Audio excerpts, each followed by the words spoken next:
Almighty God, creator of the universe, we graciously thank you for your numerous blessings bestowed upon us. As we gather here today as future leaders, we look towards you for your guidance and wisdom in our deliberations at this 20th National Youth Parliament. Open our hearts to accept those things that are true and to demonstrate love always, so that we and all citizens of this nation can live in peace and harmony. Amen.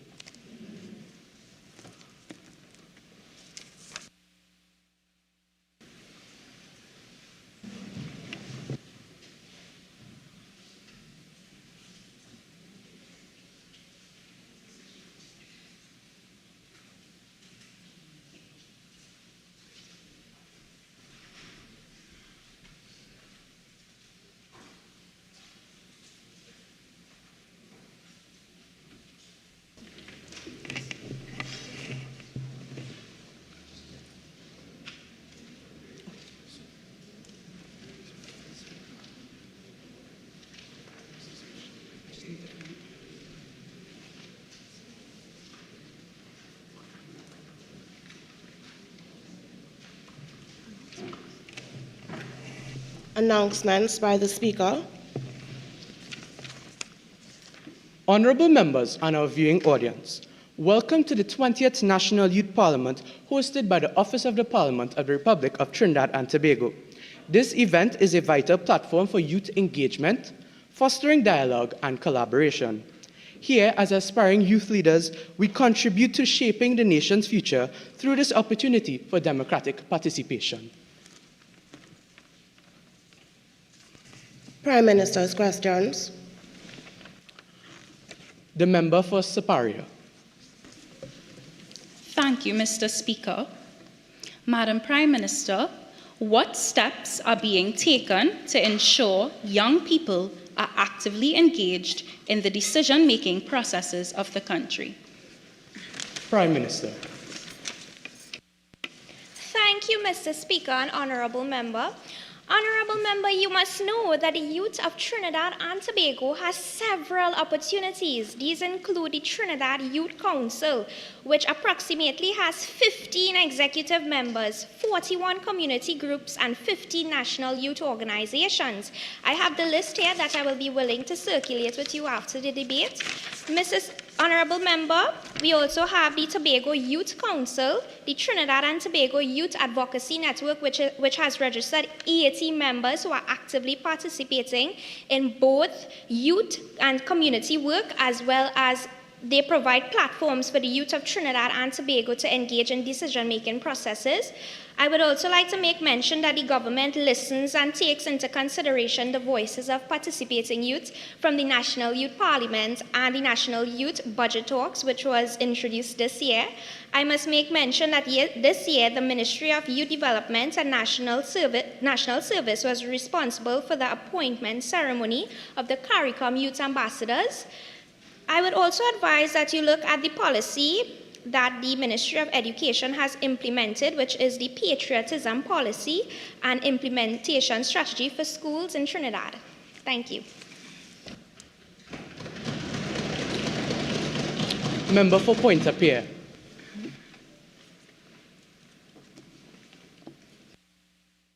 Thank you, Mr. Speaker. Madam Prime Minister, I would like to ask you, how does the government plan to promote cultural and artistic activities to enrich the lives of young people? Thank you, Mr. Speaker and Honourable Member. Honourable Member, the government has several cultural and artistic activities for the youth of Trinidad and Tobago. I am pleased to announce that the Ministry of Education, as well as with the Ministry of Youth Development and National Service, who works alongside the Ministry of Housing and Urban Development, has successfully implemented over 20 competitions. And I have a full list here that I would make available for your perusal. Honourable Member, the seminars and workshops we have implemented has been successful by the Ministry of Education and the Ministry of Youth Development and National Service. They have been working alongside each other to ensure that there are various opportunities for budding entrepreneurs in the cultural and artistic sectors of Trinidad and Tobago. I would like to make mention of the policy done by the Ministry of Education, the Policy for Cultural Transformation Through Curriculum Enhancement document. This document highlights the policies and plans that the government of Trinidad and Tobago has outlined for our youth in the cultural sector.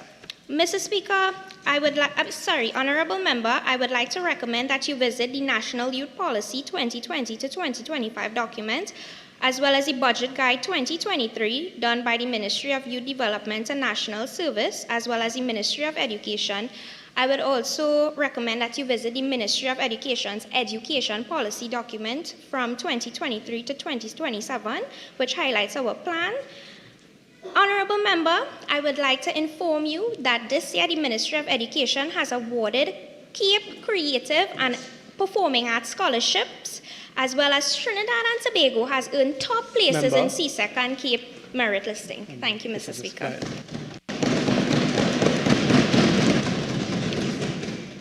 The member for Point Appear. Thank you, Mr. Speaker.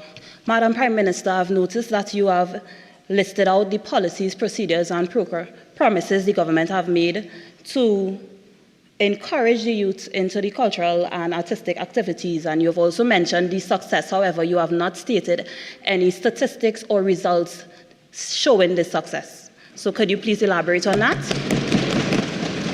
Prime Minister. Speaker and Honourable Member, the various education ministries alongside the Youth Development and National Service, as well as the Ministry of Housing and Urban Development, are currently working on these statistics. It will be made at a later available date. Thank you.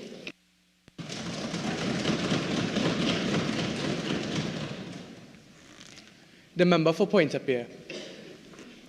Thank you, Madam Prime Minister. I would like to confirm that you're indicating that you do not have successful programs at the moment that you can prove. The Prime Minister. Thank you, Mr. Speaker and Honourable Member. We do have successful competitions, initiatives, and projects that I made mention to. You can visit our social media platforms to see the progress being made. However, I cannot provide the available statistics to you. Thank you.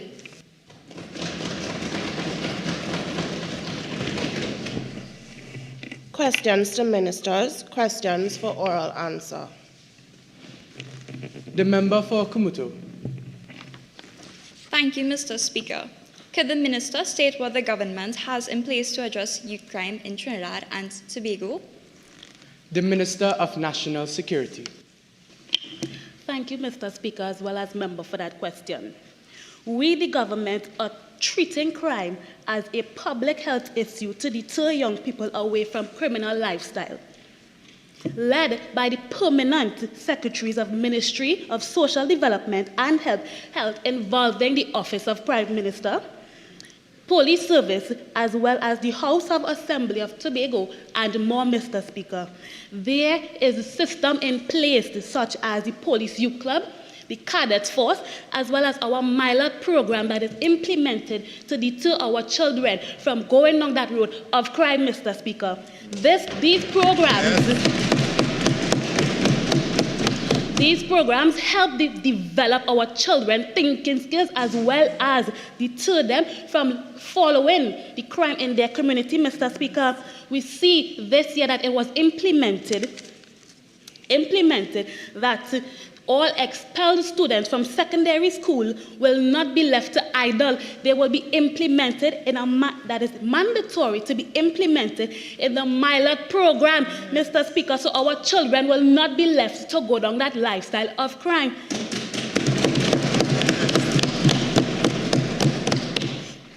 We, the government, also have community policing that take place, Mr. Speaker, within our schools to keep, Mr. Speaker, our children on track in our school system to deter violence in our school. Thank you, Mr. Speaker. The member for Tableland. Thank you, Mr. Speaker. Could the minister indicate how the government is working to bridge the digital divide and ensure equitable access to technology for young people? The Minister of Digital Transformation. Thank you, Mr. Speaker. The government is addressing the digital divide by implementing providing devices to communities and promoting digital skills for young people.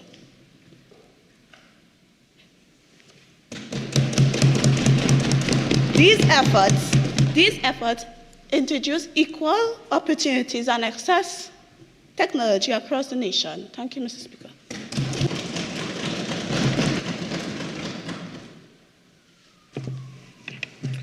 Motions relating to the business or sittings of the House and moved by a minister. The Leader of the House and Member for Aruka Maloney. Mr. Speaker, as required by Standing Order 33, I seek the leave of the House to consider private business instead of government business. Thank you. Honourable members, the question is that this House consider private members' business instead of government business. Those in favour say aye. Aye. Any against? I think the ayes have it. Public business, private members' business, motions. The Leader of the Opposition and the Member for Superior. Thank you, Mr. Speaker. I beg to move the following motion standing in my name. Whereas the secondary entrance assessment examination is administered annually to an estimated 20,000 students to facilitate the placement of children into secondary schools, and whereas there have been calls for the examination to be replaced by a system of ongoing student assessment and the introduction of a more holistic system of evaluation and education of our nation's children, and whereas the Ministry of Education has neglected reports from education stakeholders as well as evidence of self-harm by students, demonstrating that the secondary entrance assessment is cruel, inhumane, and detrimental to the mental and emotional well-being of students and parents. And whereas the Ministry of Education has failed to provide adequate resources to all secondary schools, which would ensure equity and equality of educational opportunities and create a seamless transition from primary to secondary school. Be it resolved that this Youth Parliament call on the government to abolish the secondary entrance assessment examination.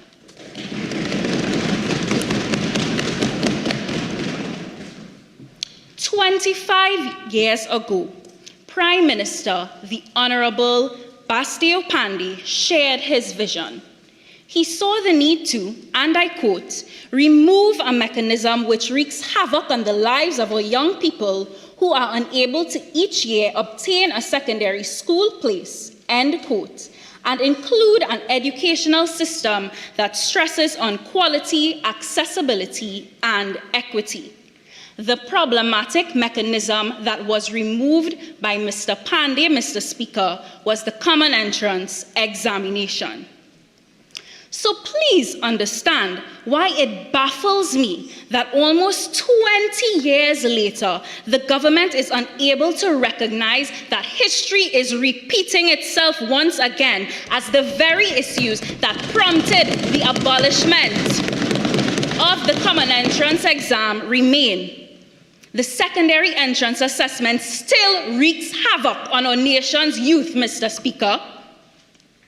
As they grapple with this challenge, the government must not only confront their failure to learn from history, but confront their lack of courage to convert the 19th century old colonial missionary value system in education to a dynamic, authentic force for development in the 21st century.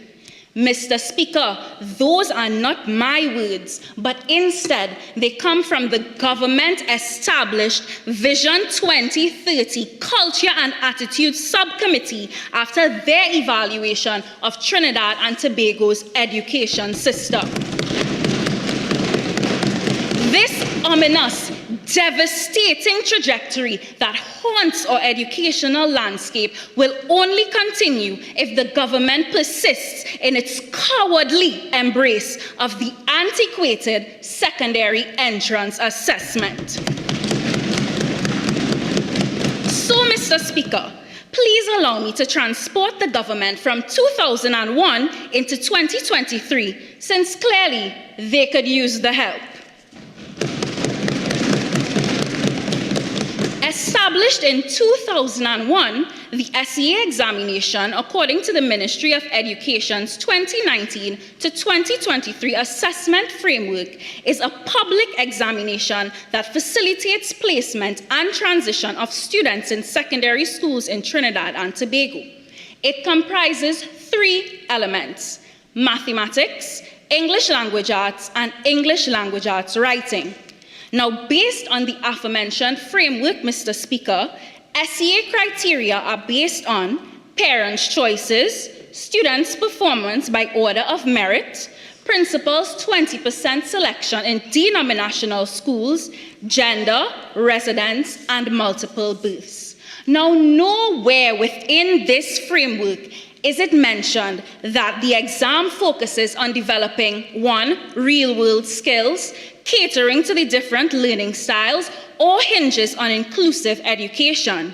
Now, in the Ministry of Education's policy document, they claim to have strategies that promote inclusion, such as sensitization training. But if those strategies are being implemented, why is it year after year we see parents on the news complaining about this, asking for their children to be treated with an ounce of decency, Mr. Speaker? So I have to ask, does the government enjoy ignoring the people? Mr. Speaker, I must say, though, that I ought to give the government a hearty round of applause. Not for fixing problems, but for their unparalleled talent in being fashionably late in spotting their failures. Follow along with me, okay, everyone? So the government recognized that the S.E.A. exam is indeed problematic, and they decided to put a band-aid on a bullet wound by establishing a committee in 2021 to, and I quote, further review and recommend changes to the conduct of secondary entrance assessment, the transition to secondary school, and the Concordat. But, Mr. Speaker, the only clear answer is abolishment. To make matters worse, when we asked for an update 2 years later on the results of the evaluation in June this year, the response was that they would be provided in due course. But since action and not reaction in due course is this opposition's priority, we propose a more holistic education system, Mr. Speaker. One reflective of Howard Gardner's theory of multiple intelligences that takes into account everyone's strengths and weaknesses, and that students are not only moved by conventional methods, but it must cater to their individual needs. We also propose that S.E.A. be replaced by an innovative ongoing assessment, the Comprehensive Academic Progress Assessment, that differs from the previous continuous assessment component. This will foster an environment where learning is not confined to a rigid exam structure, and my colleagues on the bench will elaborate on that. Now, Mr. Speaker, over the last few years, there has been an uptick in S.E.A.-related self-harm cases as provided by, and I'm sure the Minister of Education can concur, the Student Support Services Division. They had a 20% increase in these mental health-related issues. And on the 5th meeting of the Joint Select Committee on Social Services and Public Administration, inclusive education specialist Leticia Rodriguez-Cupid cited an inadequacy of staffing operating at 20% with only 23 trained professionals in the unit. Now, Mr. Speaker, what can they do about that? Member, your time has expired. Thank you, Mr. Speaker. Honourable members, in accordance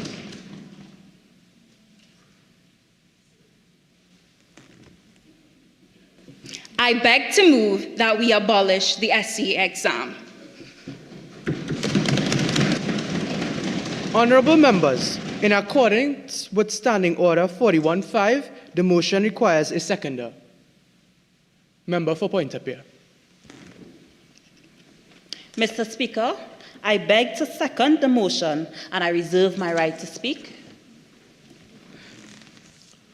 Honourable members, with the motion being seconded, I will now propose the question for debate.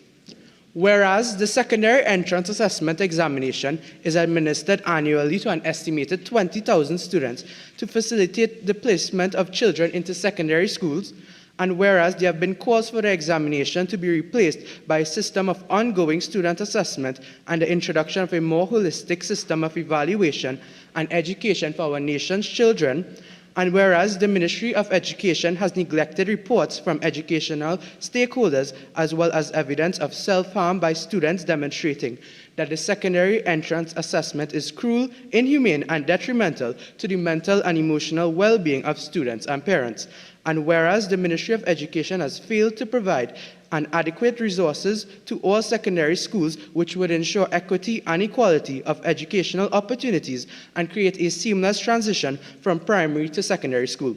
Be it resolved that this Youth Parliament call on the government to abolish the secondary entrance assessment examination.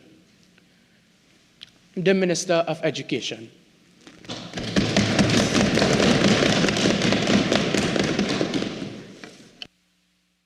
Mr. Speaker, firstly, as a young nation, the most dangerous thing that we can do is base policy on emotions and, worse yet, unproven allegations.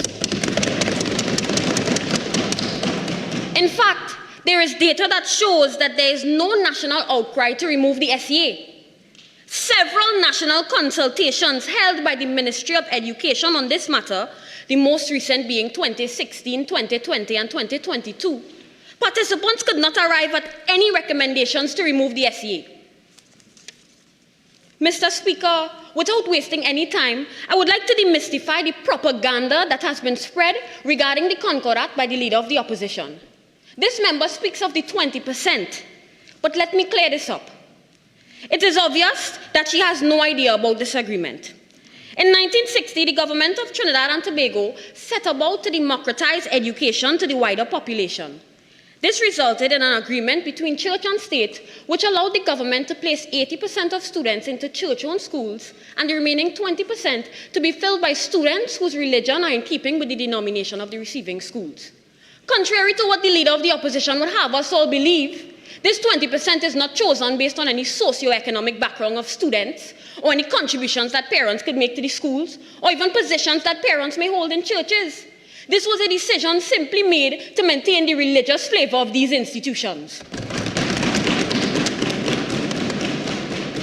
Mr. Speaker, as I move along, we on this side cannot see the link between the S.E.A. and self-harm.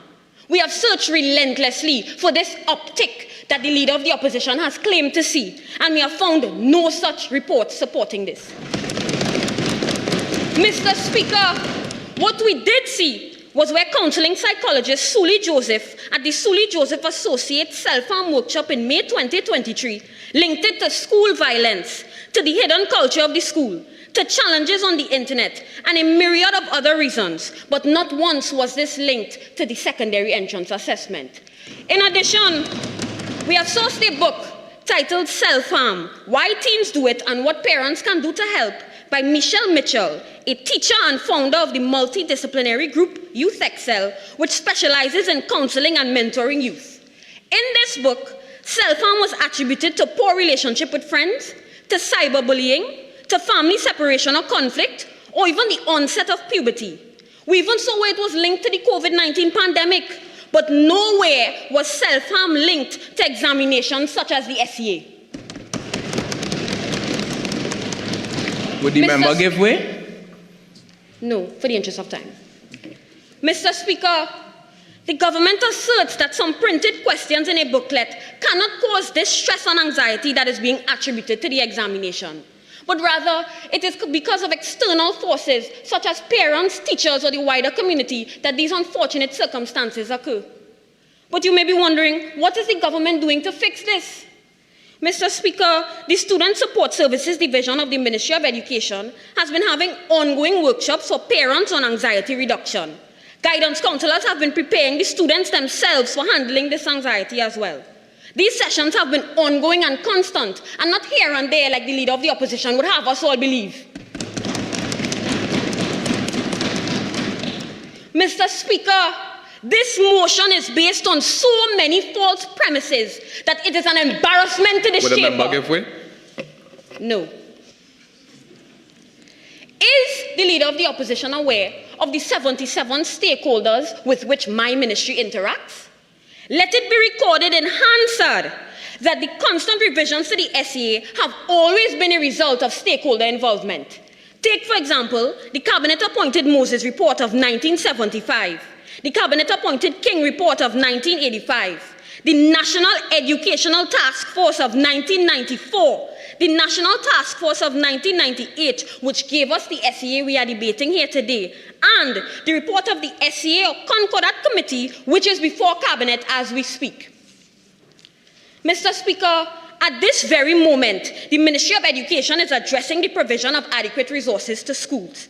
A prime example is the extensive renovation that is going on in Sawa North Secondary, a school in my constituency of St. Anne's East.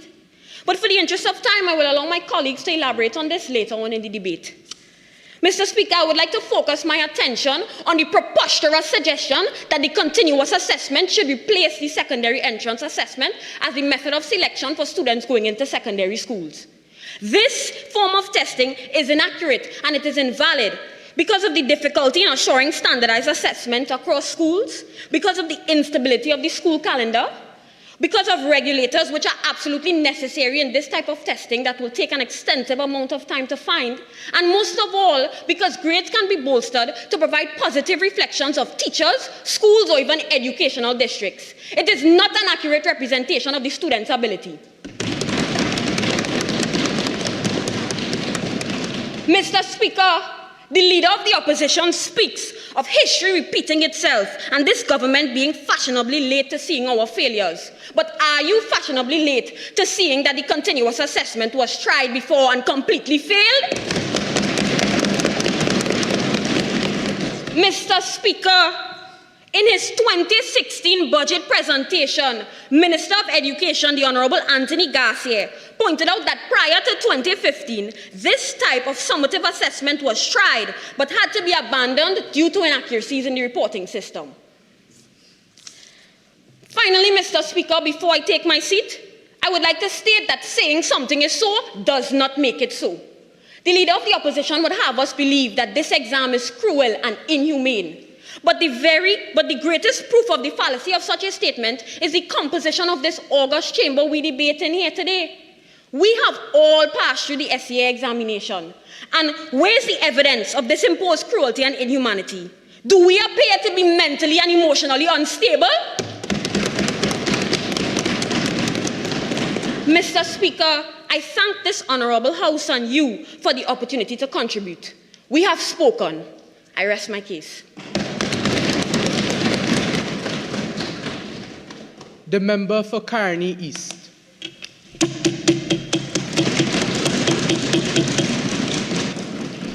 Mr. Speaker, I have sat here and listened to the Minister of Education spew nothing but worthless stories in an attempt to pacify the actual matter at hand, which is the fact that the S.E.A. exam needs to be abolished and replaced by a system of continuous assessment, as it is detrimental to the mental health and emotional well-being of our students. First of all, I would like to address the fact that the Minister of Education is clearly not even paying attention to what was being said by the Leader of the Opposition, because I would like to know when that whole 20% was even mentioned, right? She's talking about a book about self-harm and what constitutes to self-harm. But, Mr. Speaker, I would like if the opposition, if the Minister of Education could probably give a little more information on this book. Where was this book written? Who is this book catered to? Because our culture in Trinidad and Tobago will not be the same culture that there is in the US. Or wherever the book was written. She also mentioned that pressure is not being put on the students because of the S.E.A. exam. It is because of external forces like parents and teachers and that kind of thing. But, Mr. Speaker, it doesn't matter where the pressure is coming from. It could be your parent, your mommy, your granny, your auntie. It does not matter. The fact of the matter is that pressure is being placed on the students because of the S.E.A. examination. The Minister of Education also mentioned workshops that are put in place by her ministry to alleviate the stress of parents. But, Mr. Speaker, she failed to mention how successful these workshops were. How many parents showed up to the workshops? How many results did we receive from these workshops? Come on, Minister of Education, you can't just be giving us stories and giving us talks and not giving us any results.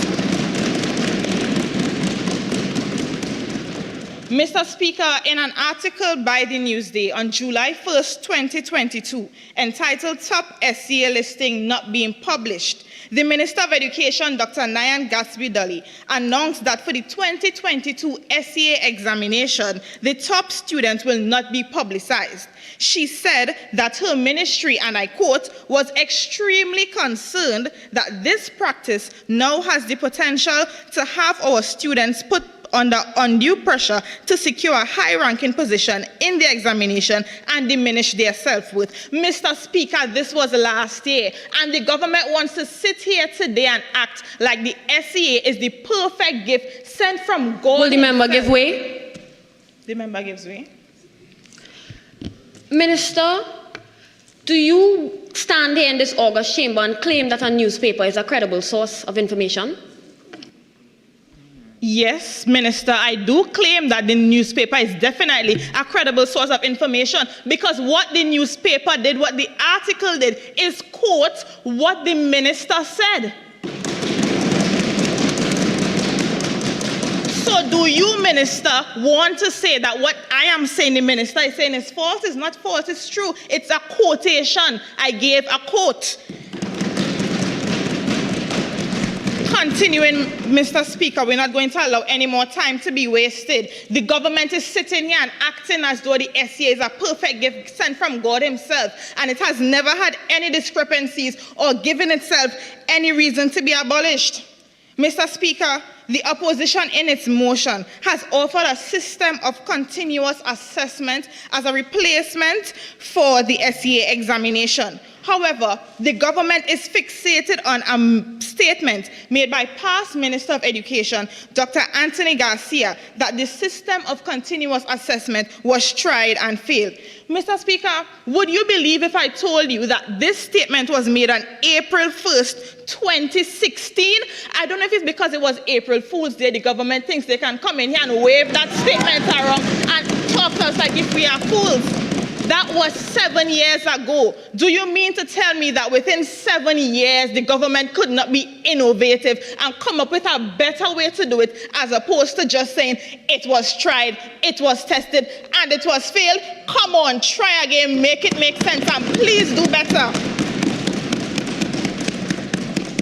Old people that say when you send picnic, your foot cool, but your heart ain't cool. So we're not going to sit down and depend on the government to find a better way of assessing our students. Mr. Speaker, the government is proposing CAPA, Comprehensive Academic Progress Assessment. So forget the S.E.A., forget the CAC. We're not going to be using a component. Honourable Member, your time has expired. Thank you. Honourable Members, I would just like to address this chamber about Standing Order 48.5, which states it shall be out. No, sir. Yes, Standing Order 48.5, a member shall be referred to in this House by reference to his constituency or official portfolio. When the Minister of Education referred to the member of Caroni East, she asked for the minister to give way. It should be, she was supposed to ask if the member gave way. Now I call on the Prime Minister and member for Diego Martin West to please deliver their contribution. Thank you, Mr. Speaker. Mr. Speaker, train up a child in the way he should go, and when he gets old, he will not depart from it. I quote Proverbs chapter 22, verse 6. Mr. Speaker, before a symptom is treated, it is important to know how did we get here and the progress of solving existing problems. Mr. Speaker, according to Professor Jerome Delisle in the University of the West Indies, colonialism allowed for particular members of the elite society to access the secondary level of education. But we saw after independence, the late Dr. Eric Williams implemented common entrance examinations to ensure it was common for each student to access secondary education. And we as a government remain committed to ensuring that S.E.A is available for each child in this nation of Trinidad and Tobago. Mr. Speaker, however, there are problems in existence which abolishing S.E.A is not going to resolve. Mr. Speaker, the unequal outlook of all high schools in Trinidad and Tobago by all the students in this nation.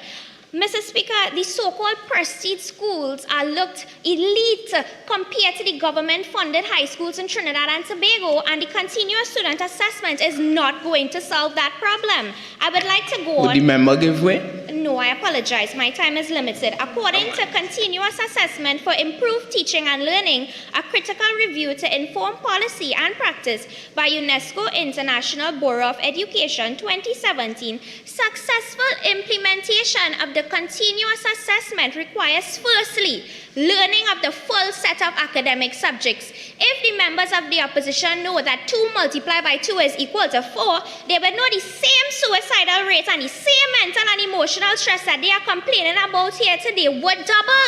The number of subjects will increase to be assessed. Mr. Speaker, I go on to say, my second point, the primary responsibility of the classroom teacher is required.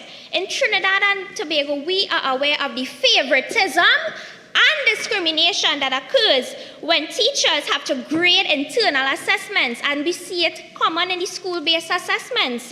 Mr. Speaker, I also would like the opposition to take into consideration the qualifications of teachers present in primary schools. According to the Teaching Services Commission of Trinidad and Tobago, primary school teachers are not required to possess the postgraduate diploma in education known as DIPED. DIPED allows for teachers to learn differentiated learning techniques, which is a core fundamental in continuous student assessment. May the member give way? No, thank you. I'm sorry. My time is limited. I would also like to make mention, how can continuous assessment be a style of assessment when the teachers are not qualified? How can we standardize differentiated learning? Mr. Speaker, I would also like to make the point that it focuses on individual students and classrooms in many ways. This coverage would entail additional resources, visual, oral, read, and kinesthetic learning equipment, as well as the qualified teachers I mentioned before, which would both take time and additional funding to implement. I would like to go on to my next point. Shared Would the vision. member give way? Yes. So, Honorable Prime Minister, are you saying that the government is not willing to put in the work to provide these resources to help better our nation's children and the future? Thank you, Honorable Member. No, I'm not saying that. I'm saying it would take time, which you and your cabinet certainly have a problem with. Remember the failure of the CAC? Mr. Speaker,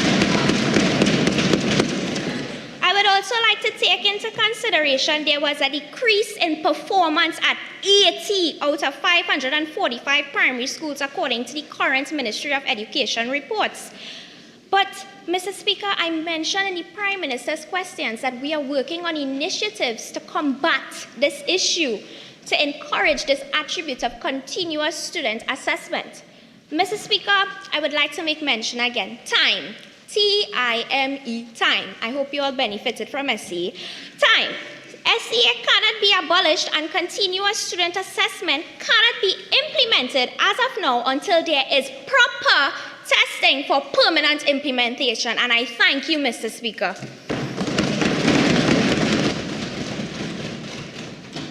The member for Tabaquit.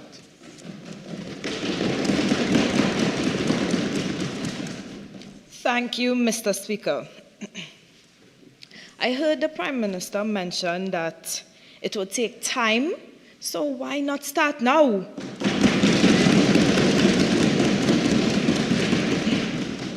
The Joint Select Committee did a report on the human rights, equality, and diversity, and they gave a definition for equal education. I quote, "In order to ensure that all persons are given the fullest opportunity to develop themselves, they must be granted access to equal education. Equal education is conceptualized around two principles: the role of education in improving lives and the provision of such regardless of an individual's circumstances of birth, socioeconomic status." I quote, "Every creed and race finds an equal place, but is the secondary entrance assessment implementing this? Equal opportunity and resources should be provided by all schools. But S.E.A so focuses on the placement of the children that they are not allowing this equality that is needed." I asked the question, why is it okay for a child of a quote-unquote prestigious school to look down on a child of a non-prestigious school? Is the placement of the children more important than their future development and well-being? Mrs. Thompson, he said, "All schools must be equally resourced, so no child is disadvantaged by the choice of school." Mr. Speaker, that sense of self-fulfillment and accomplishment should be felt by each child, and not them feeling less of themselves because of the schools they were assigned to. Mr. Speaker, if the opportunities and resources in all schools could be equal, then the children can feel secured and not pressured by passing for any given school. If the same funding for each school, same quality... A point of order. 4410, the member is reading. Member, you may continue. Okay. Thank you, Mr. Speaker. Mr. Speaker, a child should feel comfortable in any schools they are assigned to, else abolish this S.E.A, which separates children into categories labeled prestigious and non-prestigious schools. Mr. Speaker, we should be rooting for an equal and fair educational system, one that puts the well-being and future development of the children first. In conclusion, the well-being, development, and equality of a child is neglected because why? To place them in a particular school and not for their future development. Mr. Speaker, we have to do better than this. We must do better than this. Thank you, Mr. Speaker.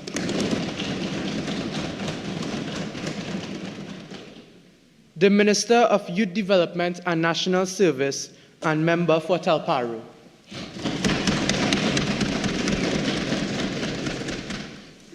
Thank you, Mr. Speaker, for the opportunity. I would firstly like to say we are not in control of the attendance of the parents, but we do make sure that the opportunities are provided. Now, I understand that the opposition proposes that we remove the S.E.A exam, that we abolish it, because they find the continuous assessment fit. They spoke of it as a holistic method of testing the students. Now, I have a question. They mentioned the detrimental effects that it had on the mental health of the students. Wouldn't it be that continuously being assessed, that constant assessment would have an effect on their minds also? Now, Mr. Speaker, if we are to abolish the S.E.A exam, this continuous assessment has to be a transitional phase. This cannot be something that we wake up and say yes to tomorrow, please God. This is not going to happen overnight. Mr. Speaker, when I was exposed to the S.E.A exam, the reduced recreational time took some getting used to, I wouldn't lie. However, it gave me a realistic idea of what secondary school would be. And that was a step up. This is what the S.E.A. Would the member give way? Sure. Minister of Youth Development, I have just heard you say that it needs to be a transitional phrase. The opposition is offering a transitional phrase for our proposal. Are you not listening, or have you not read our proposal?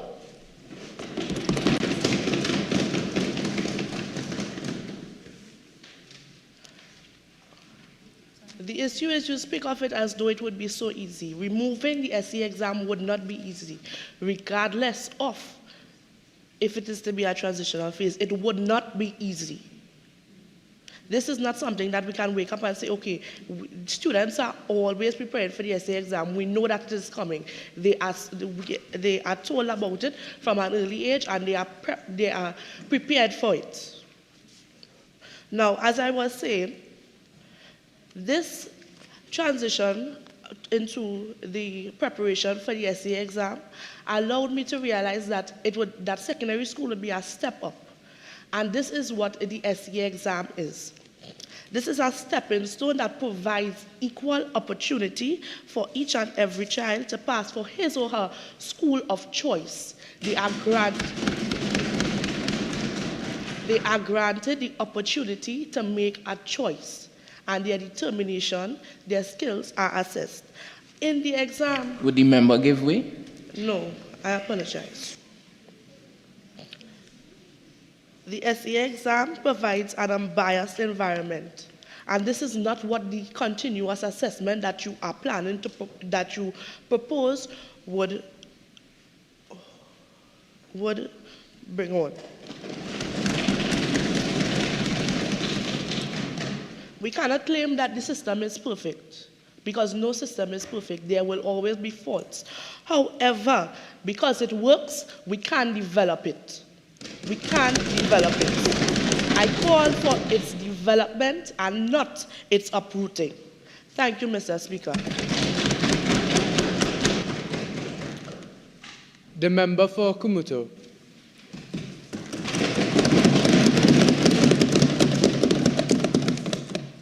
Thank you, Mr. Speaker. In response to the member for La Hokata, the government has no evidence of these measures being carried out to help these students.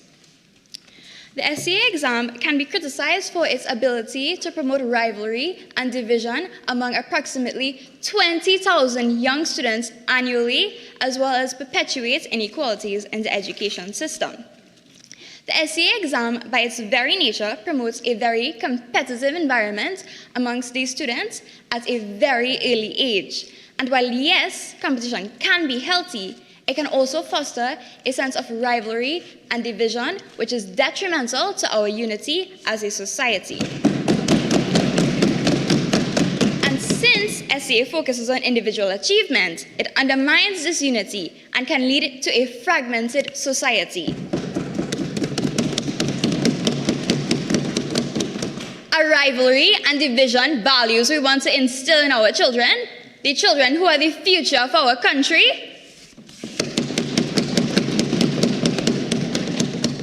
Furthermore, the exam has been shown to perpetuate inequalities in the education system. According to a study conducted by the University of Trinidad and Tobago by Dr. Aaron Perry in March 2023, it was revealed that students who come from lower socioeconomic backgrounds are placed at a great disadvantage in terms of accessing extra resources and support to prepare for this exam, often leading to unequal opportunities for success between the richer and poorer students. This is a cruel injustice to the education system, as well as the children who write this exam. However, we, the opposition, propose CAPA, the Comprehensive Academic Progress Assessment. CAPA ensures equal opportunities for success for all students, and the impact of socioeconomic disparities is minimized with CAPA. A success is determined by consistent effort and understanding rather than performance on a single day. Moreover, upon interviewing individuals within my constituency, it was revealed that S.E.A makes these young students think that if they do not perform well in academics or are successful in academics, they will be failures and never fit into any career. Will the member give way? No, my time is short. Not everyone can become doctors and lawyers, Mr. Speaker. You know, we as a country import so much food and goods, while next generation, the future producers of these foods and goods, are right here in our home country. Mr. Speaker, we need farmers, we need carpenters, we need bus drivers, we need hairdressers. However, S.E.A does not provide students with opportunities to gain knowledge on these job types and limits their career goals to jobs that are more highly praised by society as a young age. According to a review of educational research in March 2023, a holistic approach enhances students' motivation, their engagement in learning, and their ability to transfer knowledge to real-life situations. With all this being said, I do not just ask, but beg the government to consider our proposal. Thank you, Mr. Speaker. The member for Laventille East. Thank you, Mr. Speaker. Firstly, I would like to respond to the member for Kumutu. Individual achievement is what will bring together unity and what brings together national excellence, first and foremost. What is CAPA? The CSE already failed. Let us try to develop and better ourselves. S.E.A serves as a pivotal tool for the placement of our nation's children. It places them into secondary schools where they will spend the next 5 or 7 years. It is of great importance to recognize that the S.E.A exam has a profoundly great impact on the development of our nation. It has done this thus far. There are countless benefits and positive aspects to this exam. First and foremost, S.E.A would ensure a level playing field for all students writing the S.E.A exam in order to go to secondary school. Regardless of their background or socio-economic statuses, this is a fair playing field. It evaluates each and every one of a student's knowledge and skills based on this standardized curriculum which we have developed till date. It offers a fair and equal opportunity for all students, for the entire youth of this nation to excel. The S.E.A is a perfect way to identify and nurture the talents of our youths. We must also remember that the S.E.A examination is an efficient way in order to streamline the placement process, and it eliminates administrative complexities and reduces potential bias in this placement procedure.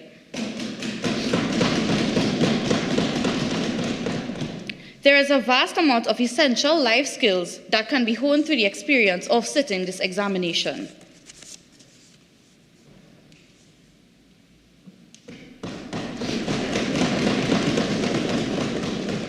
The S.E.A exam can significantly benefit students as they progress through their entire academic journey. This would then help them later on into adulthood as they are already ready to transition to adulthood. Such life skills include discipline, hard work, and perseverance, which we learn through doing past papers, doing revision from Standard 3 straight to Standard 5 for this exam. We have enough preparation time, which I would like to mention to the Leader of the Opposition. It is of utmost importance to note that the government has made continuous efforts to improve the examination and to ensure that it aligns with modern educational standards. Would the member give way? No, I'm sorry, I'm short for time.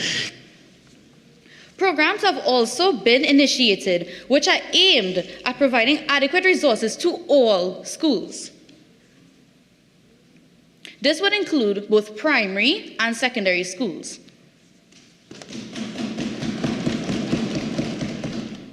Improvements have been made throughout all of the years, and so a seamless transition will be made. This can be achieved providing a very stressless transition for the students. Mr. Speaker, you, together with all of us, have written the S.E.A exam. We are here today to participate in this debate, which, by the way, the opposition has all wrote the S.E.A exam with us. So if this mentally deteriorates us, if this burdens us in any way, shape, or form, then how are we all sitting here today? Has the S.E.A really been such a bad impact that we are all here today able to be knowledgeable, skillful enough in order to make contributions? If the opposition would like to say all these negative things towards the incredibly well-oriented S.E.A exam, then I beg to ask, why are you all here? Is it not because you wrote the S.E.A exam? If you all are calling yourselves failures, then I would say this is not good, because you all wrote the S.E.A exam. You all are winners. Every single opposition and government member is literate and knowledgeable because of their preparation in the S.E.A exam.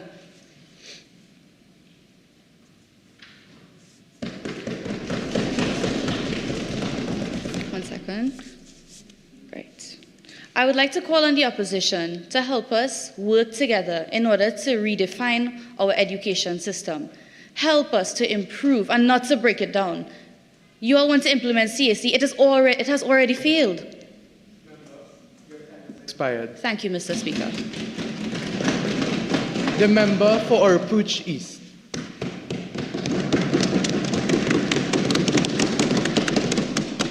Thank you, Mr. Speaker. The S.E.A examination was created in 2021 to replace the Common Entrance Examination in order to determine the fair placement of students into secondary schools. But who would have thought that as the years went by, the S.E.A examination would become an example of inequality and discrimination? Mr.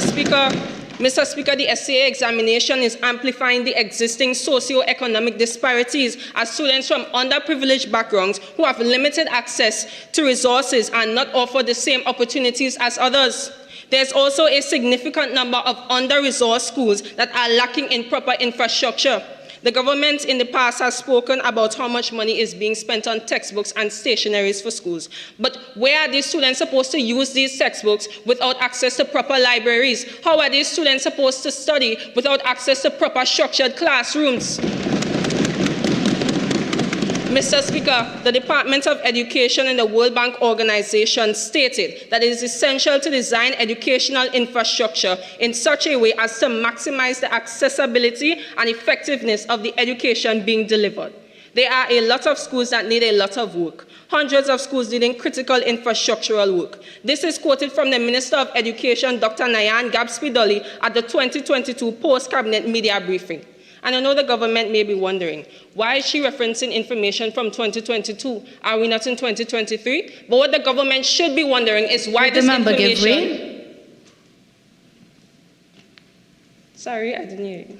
Would the member give way? No, I'm sorry, I'm short on time. As I was saying, what the government should be wondering is why this information is still relevant today. Mr. Speaker, how are these under-resourced schools going to impact the future of these children? Children are the future of our nations, but by having these under-resourced schools, we are creating an under-resourced future. Based on the points brought up here today by my fellow opposition members, the S.E.A examination is causing more harm than good. But the government doesn't seem to care, Mr. Speaker, because they are living lavishly while these children are struggling to cope with an exam that they are enforcing. The poorly designed S.E.A exam creates major potential for discrimination and disadvantage for certain minority groups of students, such as those with learning disabilities. Mr. Speaker, I would like to ask the Minister of Education and the Prime Minister, what are they doing for these students? I would like to ask the Minister of Health, what are you doing for the mental health of these students? Mr. Speaker, the S.E.A examination has a narrow curriculum, as in order to excel, students must focus solely on examination preparation. This hinders their overall development as other important aspects of education, such as creative thinking, such as critical thinking and social skills, are neglected. This narrow curriculum also leads to reduced school engagement among students. Mr. Speaker, the focus on standardized exams, like the S.E.A examination, leads to a decrease in motivation of learning. The students are more focused on rote memorization and passing the exam rather than engaging with education for potential growth and development. I would have visited people in my constituency who have made it known to me that during the S.E.A. exam preparation period, there are teachers keeping students inside during lunch and recess time. Mr. Speaker, this time is supposed to be utilized for socialization and resting. These students are given 20 minutes of time to eat lunch, and as soon as they are finished, it's back to work. Is the government not getting a rein on this? After these students are finished working, they then return home to be further pressured into more work and more studies by their parents. Mr. Speaker, a dog could see the effects this could have on the mental health of these students, so why can the government not see? Mr. Speaker, we the opposition believe that the S.E.A. examination should be a thing of the past. The government believes that the S.E.A. examination is working. Is this the kind of delusional beliefs we need running the affairs of this country? Mr. Speaker, the government is holding on to a system that is clearly failing. Children need continuous assessment, not a narrow curriculum that narrows their creativity. I thank you.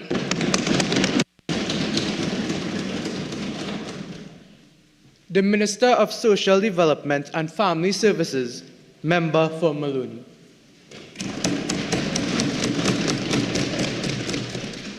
Thank you, Mr. Speaker. It is from the family that issues emanate and spill over into the wider society. Senator, the Honorable Donna Cox. The S.E.A. exam is a crucial part of the placement process in the transition between primary and secondary school.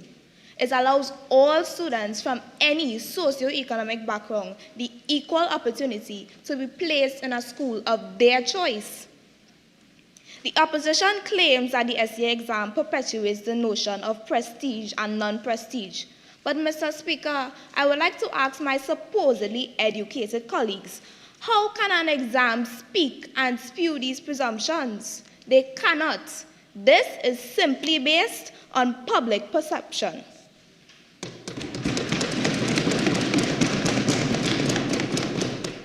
Mr. Speaker, the member for Tabakeet said that the exam focuses on only to place the students in a particular school and not their further development. But I would like to remind that member that secondary education is further development.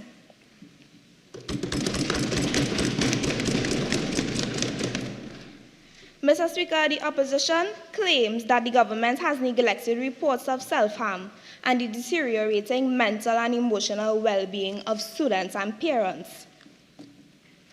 But the opposition is clearly sleeping because the Ministry of Social Development and Family Services provides several parenting workshops, counseling programs, suicide prevention hotlines, family counseling, and an open counseling hotline that anyone at any age can access. The parenting program in particular encourages parents to practice effective disciplinary strategies to employ their children to become resilient. While the government does not agree Would the that member give way? No.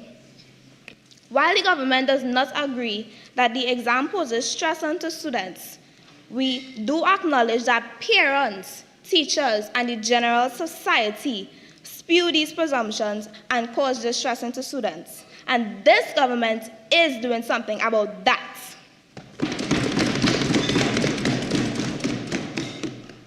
The opposition also claims that the exam is not equal, as students from different socio-economic backgrounds are at a disadvantage. May the member give way?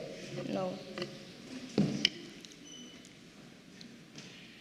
Again, I say, Mr. Speaker, the opposition is dozing off.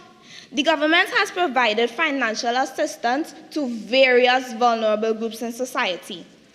The ministry has implemented several grants, such as the public assistance grants, which was allocated over 300 million, the general assistance grant of approximately 100 million, the school supplies grant of over 300,000, the disabilities assistance grant for minors of approximately 60 million, and the food support program that was allocated over $20 million.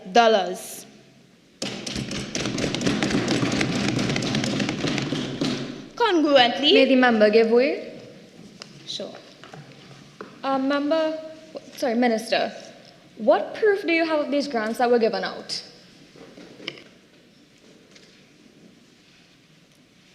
These grants are part of the ministries. The ministry provides these grants for people across Trinidad and Tobago, and it is, if you want to know, it is in the appropriation bill for 2023 to 2024.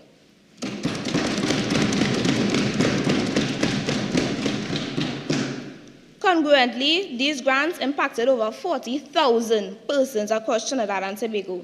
If the opposition is asking for more, the 2023 to 2024 budget allocation of $5.5 billion will allow us to implement an additional book and uniform grant to students in need. So I would like to ask the opposition, what more you want? No, I am short for time. Mr. Speaker, I will conclude by saying the opposition has made several claims, saying that the exam causes stress, but it does not. The government has neglected reports, though we have not. The government does not provide enough resources, yet clearly we do. The exam is not equal, but standardized testing is the only way of ensuring equity and equality. I will leave the opposition with one reality. They have been... Member, your time has expired. Thank you, Mr. Speaker. The member for Barataria.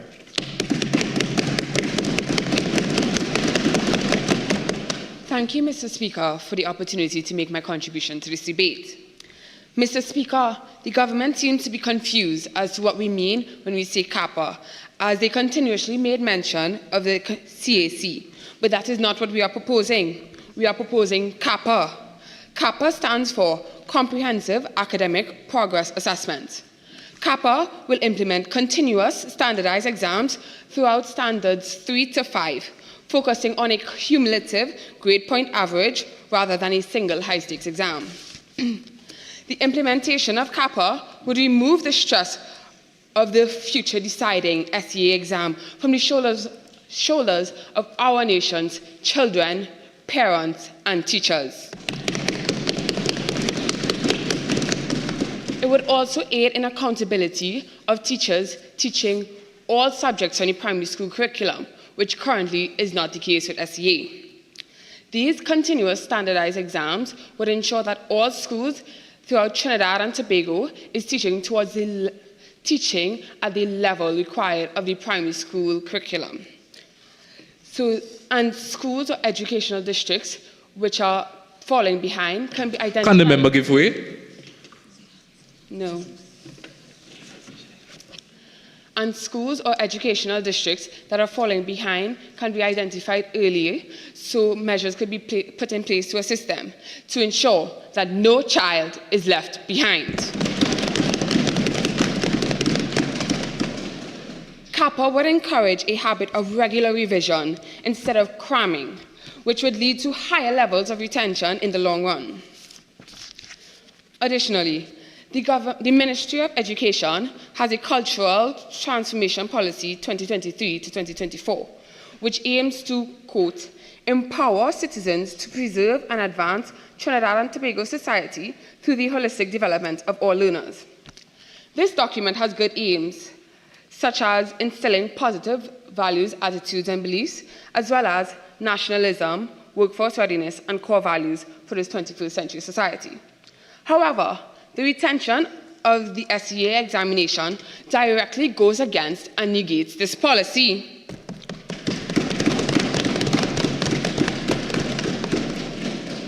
The government plans to implement this policy with a revised curriculum and timetable, along with mandatory school experiences. Additionally, the government recommends the removal of summative examinations at standards 1 to 5 for all subjects except mathematics, English language, and English language arts writing. Mr. Speaker, this is preposterous. This would not only be ineffective in solving the problem of teachers choosing to focus on the subjects being tested in S.E.A. while neglecting the rest, but it would worsen it. The cultural development of our students would be placed on the back burner to focus on the 3 subjects which are tested on our one-day end-all be-all examination. This is not right.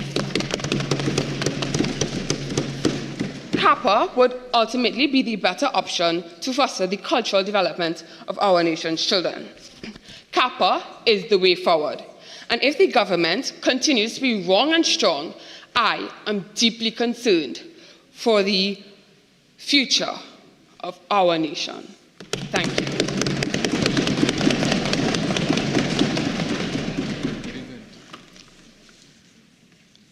Leader of the House, the Minister of Housing and Urban Development and member for Aruka.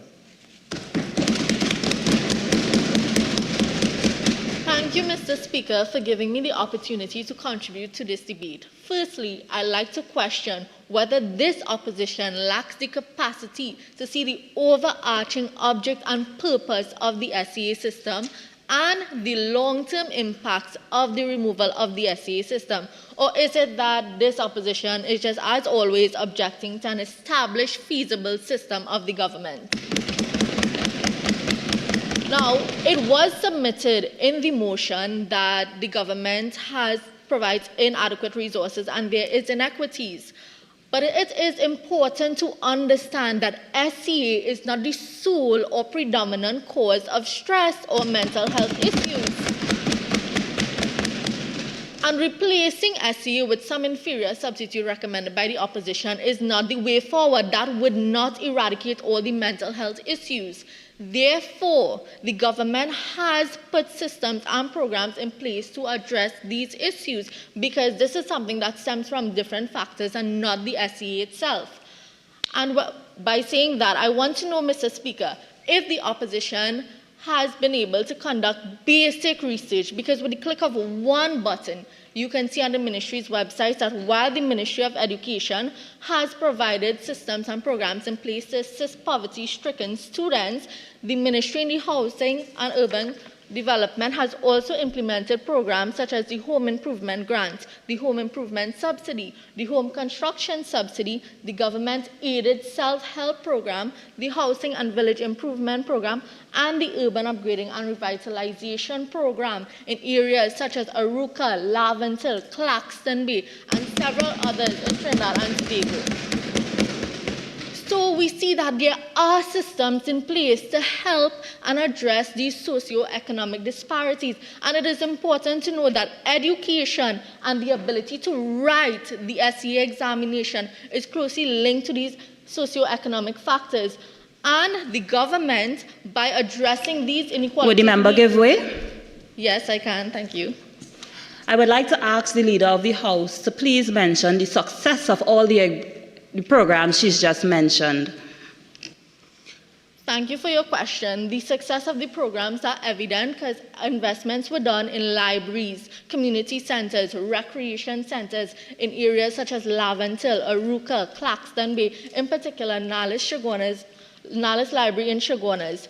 Therefore, we are providing opportunities for each student to excel. Even in the 2024 budget, it was noted that 2,400 laptops are to be distributed to students and teachers, as well as $1,000 book grants are to be provided for students in need. Therefore, we are doing things in place to help these students. And I want to thank the opposition, Mr. Speaker, for giving us this drum roll by asking us what exactly we are doing. This is what we are doing. We are helping students in need, and we are providing an environment. Would the member necessary. give way?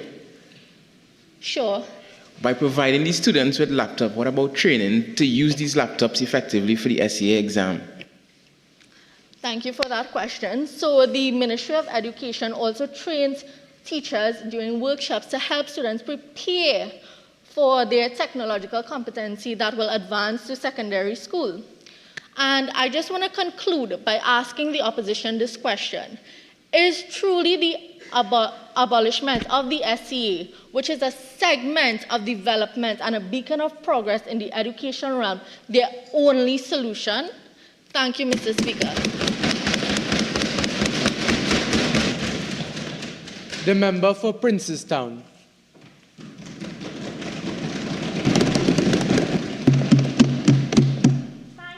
Mr. Speaker, for the opportunity to speak. Mr. Speaker, clearly the government is living in a bubble. How can they look at this year's pass rate and say that this system is a working system, Mr. Speaker? According to a media release from the Ministry of Education, and I quote, in 2023, 11,015 students passed the examination out of 18,797 students who wrote mathematics, language arts, and creative writing. Mr. Speaker, that's a whopping 7,782 students left behind.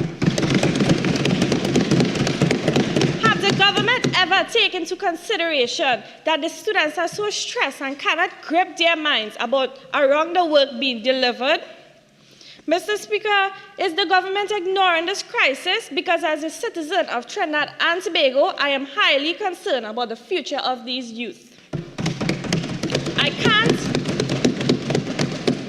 can't understand why do 11 and even 12-year-olds have to face this type of distress at such premature ages.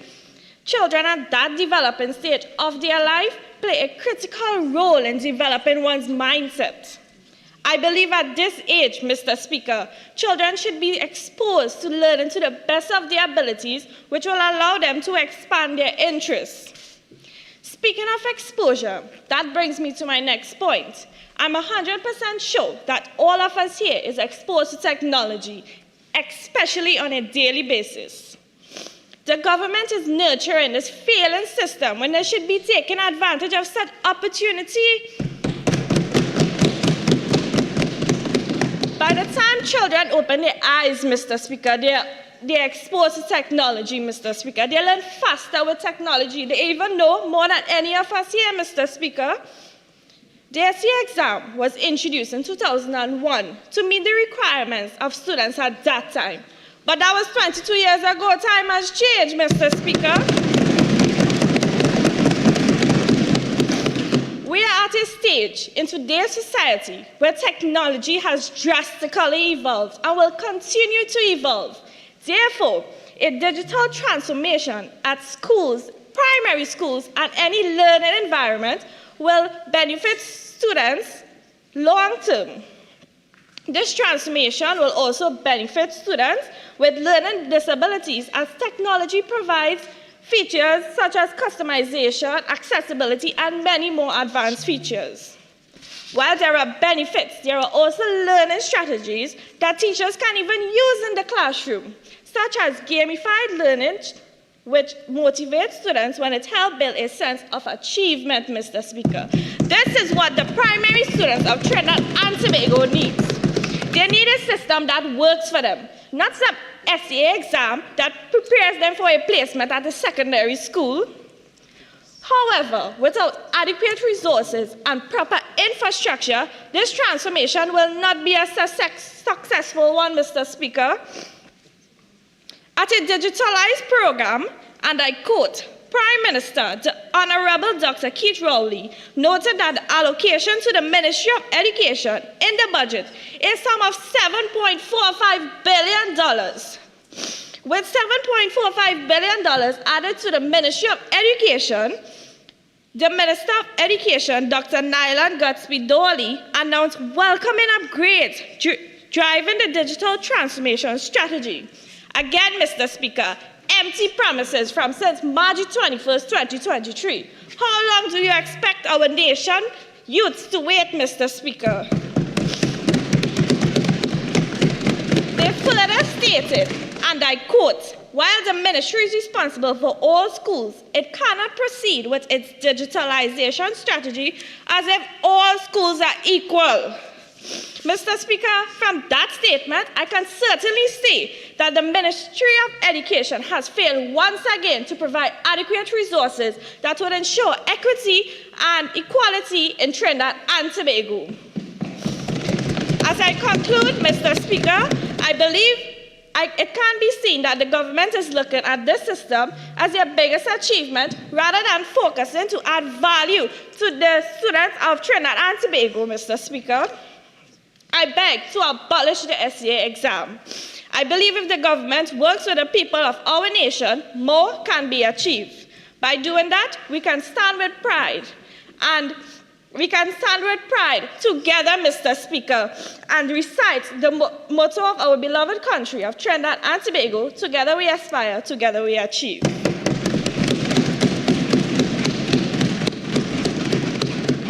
The Minister of Health and Member for St. Joseph. Thank you, Mr. Speaker, for the opportunity to contribute to this debate here today. Mr. Speaker, my friend from Pointe-à-Pierre would have spoken about the government is not listening, and the opposition has came here and touted CAPA, their solution to the issue. However, would the member give way? No. However, Mr. Speaker, the opposition has failed to acknowledge that the CAC failed in its first introduction, and the CAPA is simply the same coin of the CAC. Would Mr. the member Speaker, give way? No. Mr. Speaker, the member for Princestown said that CAPA would solve everything, but if CAPA is introduced, wouldn't students be stressed from a younger age, a younger tenure, from Standard 1, Standard 2? Because they know that their performance is reliant on what school they would pass for. Mr. Speaker, when the CAC failed, Ms. Nadia Batiste Francis, as was mentioned by Oropouche East, who spoke on inclusive and special education, she's a specialist in that, Mr. Speaker, said that the CAC failed due to slow teacher buy-in, inadequate front-end training, dysfunctional support systems, parental apathy, contractual barriers, ad hoc implementation, and the biases within the system, Mr. Speaker. And Mr. Speaker, I know that the opposition, they brought this motion because they know that this is a government that could do anything. But even this government cannot fix some of these systematic issues within the CAC. Now, Mr. Speaker, I turn to my friend from Oropouche East. Would the member give way? Sure. I would like to ask the Minister of Health, where did the opposition propose the CAC? And is he listening? Because that is not the name of the proposal. The member for Pointe-à-Pierre is clearly not listening to me. As I said, they are introducing CAPA, C-A-P-A. I said it's the same coin of the CAC. But, Mr. Speaker, let me go to my friend from Oropouche East, who is asked, what is the Ministry of Health doing? Mr. Speaker, the Ministry of Health has been working closely with the Ministry of Education to improve its system and support for the students of our nation, Mr. Speaker. We've been working to destigmatize the issue of mental health, where now you can have a conversation and persons feel okay about having a conversation about feeling stressed or depressed. And even, Mr. Speaker, we're decentralizing mental health services. So now you can access mental health services at the Mayaro District Health Facility, the Princestown District Health Facility, the Couva District Health Facility. And, Mr. Speaker, you will notice those are all opposition constituencies. And, Mr. Speaker, in 2020, after this government noted the rising instances of mental health incidences, we launched the Mental Health and Psychosocial Support Network of Trinidad and Tobago, aimed at assisting in policy development surrounding mental health. And in 2021, 1 year later, Mr. Speaker, as we say in this government in quick time, they launched FindCareTT.com, which is an online digital directory of mental health and psychological services in Trinidad and Tobago. And Mr. Speaker, this platform has a section specifically for children and adolescents, highlighting institutions like child guidance clinics, Childline, Mindful Kites, and Calm Clinic, which is an initiative of the NCRHA, Mr. Speaker. Mr. Speaker, we also work with the Student Support Services Division of the Ministry of Education, and on that note, we are preparing a cabinet note as we speak to assist them by incentivizing persons to get into social work and psychosocial work, Mr. Speaker. There's a government that works. Mr. Speaker, on the programs, and the opposition has, always asked for statistics. I've spoken to the doctors, I've spoken to the nurses, and they've advised me that the programs are not utilized as much as we want. So to fix this, Mr. Speaker, we are implementing a youth committee on mental health, which would work in tandem with the mental health team at the Ministry of Health, led by Dr. Hazel Otello, on improving the systems and bridging the communication gaps which exist, Mr. Speaker. Mr. Speaker, and in embracing the tenet of the National Youth Policy to leverage digital technologies to support remote access to mental health support and treatment, we are exploring mechanisms for re-implementing this telehealth model which was seen during the pandemic, Mr. Speaker. Member, your time has expired. Thank you, Mr. Speaker. The member for Couva South.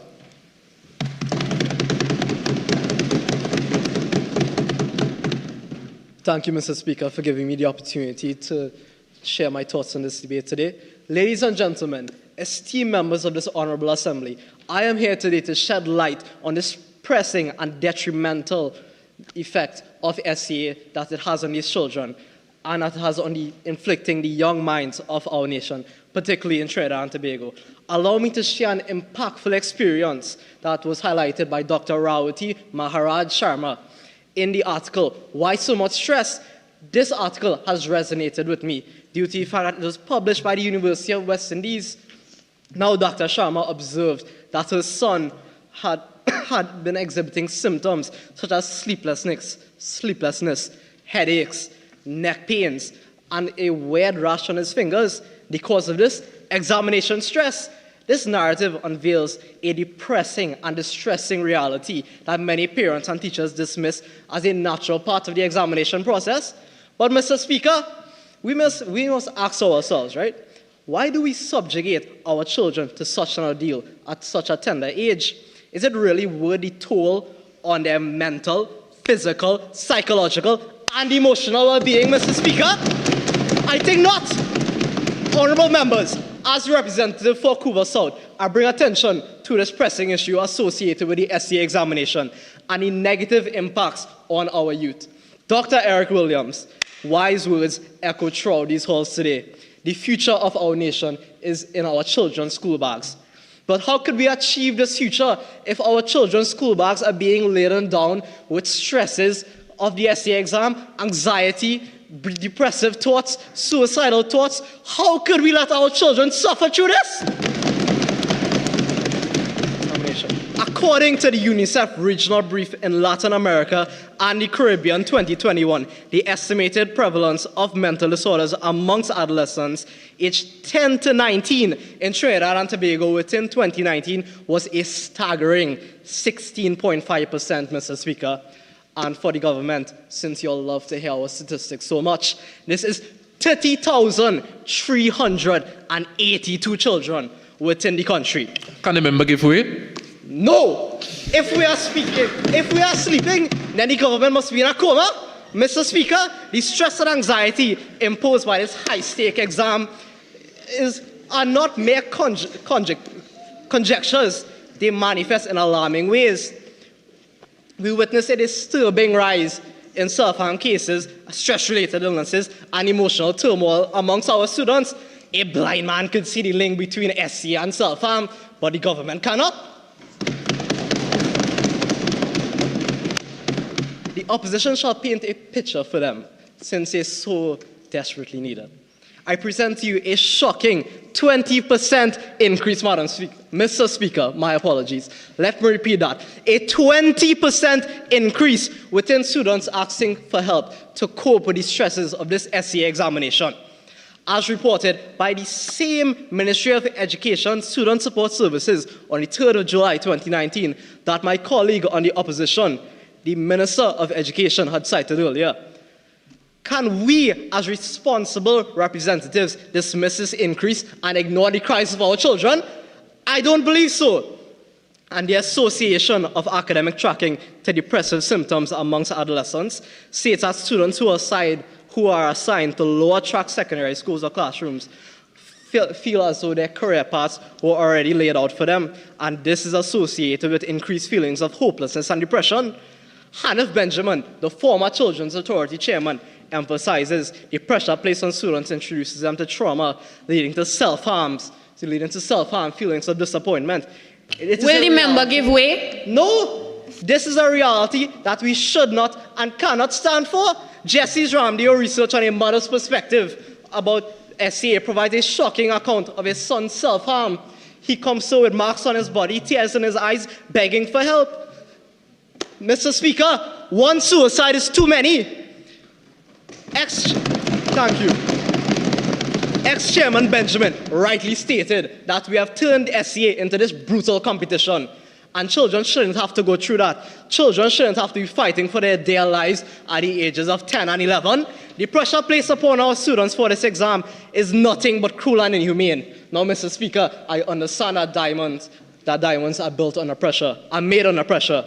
But also burst pipes. This pressure shall not be placed upon our students to belittle them and weigh them down.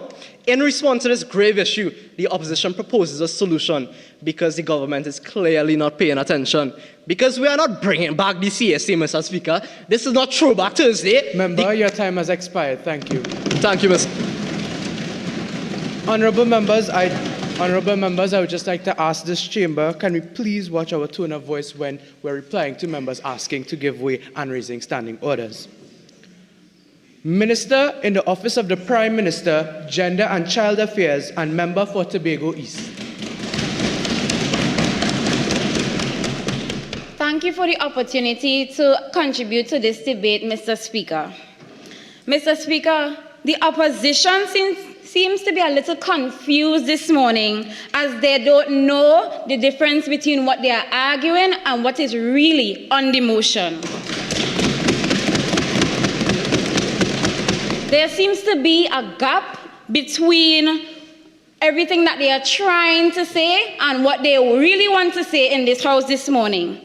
This motion claims that the government is neglecting reports and there's not a seamless transition from primary to secondary school. This motion is nothing but inconsiderate, biased, and frivolous, Mr. Speaker.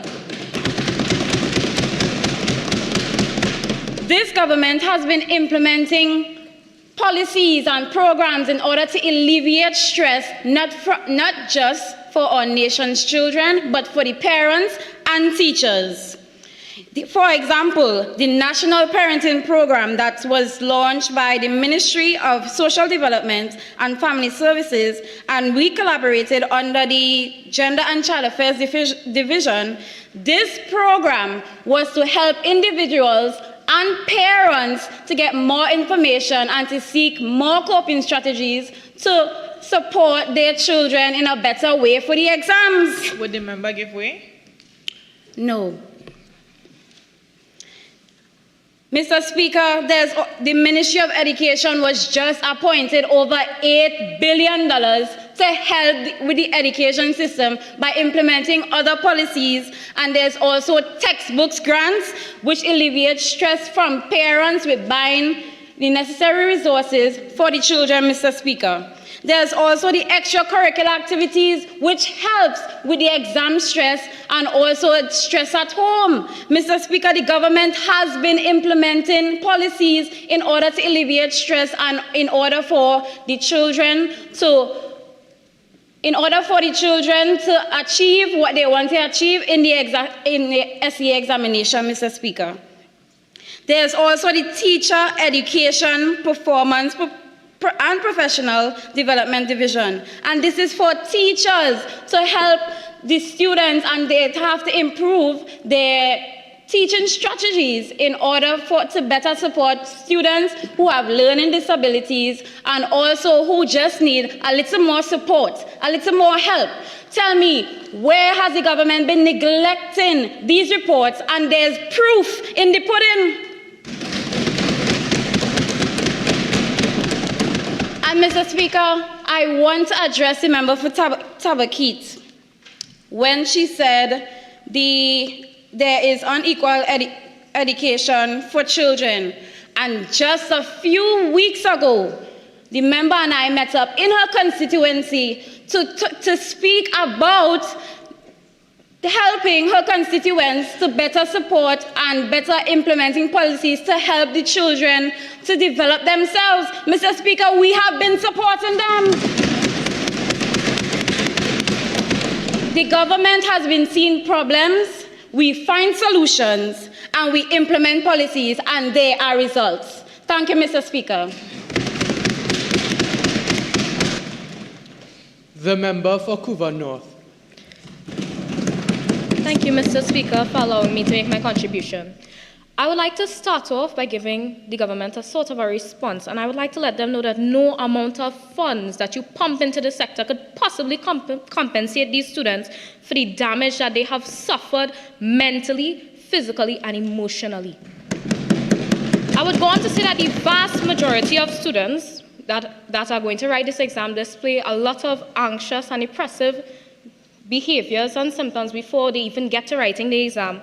And we are talking heightened stress levels for 3 to 6 months before and even after the exam. So what I'll be touching on very quickly is something called the cortisol levels. For those of you who don't know, cortisol is the stress hormone. The average levels of cortisol in any human being is between 5 and 25 micrograms per deciliter. And these levels can spike up to 3 months before the exam and tend to double or even triple in the weeks upcoming. And for those of you who don't know, a prolonged increase of cortisol can cause brain damage. How do we expect these students to function and write this exam and survive afterwards when we are damaging them? They are being damaged. Will the member give way? Yes. Do you have evidence to support that we are damaging our students by implementing an exam? The government is enforcing an exam that does not promote equity, does not promote equality, and this alone stresses the students, and it is the high levels of stress that causes the damage to them. As I continue. Will the member give way? Yes. We didn't ask that. You said that repeatedly. We are asking you for evidence. You could be making this up. We want to see evidence of this.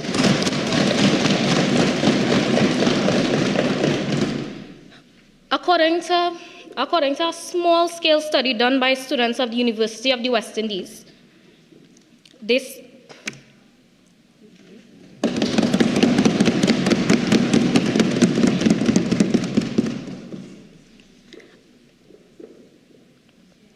according to the small-scale study, they said that the exam, they concluded that this exam and the effects are detrimental. And that is why we as the opposition are moving this motion to abolish this exam.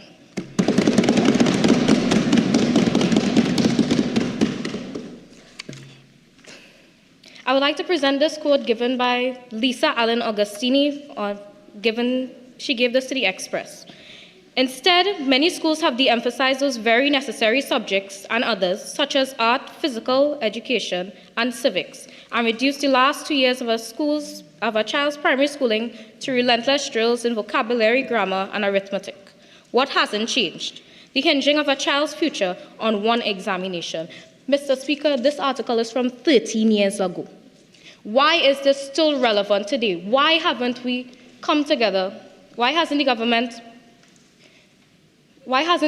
presented a solution to this problem that people of the public have?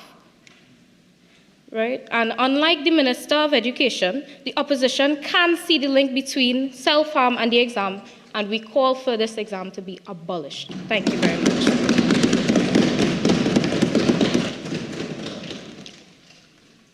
Honourable members, once again, I would like to remind this chamber about our tone when we're asking members to give way. I have already addressed this once. Please let me not have to do this again.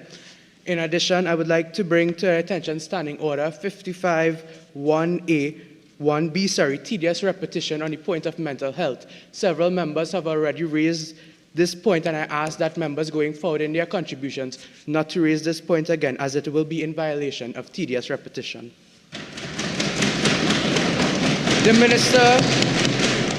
The Minister of Trade and Industry and member for Point Fortin.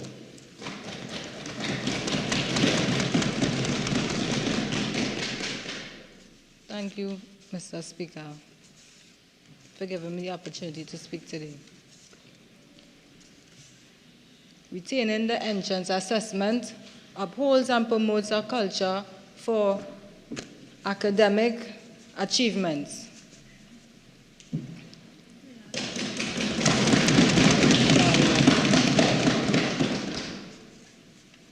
Emphasizing the importance of a solid educational function, Mr. Speaker.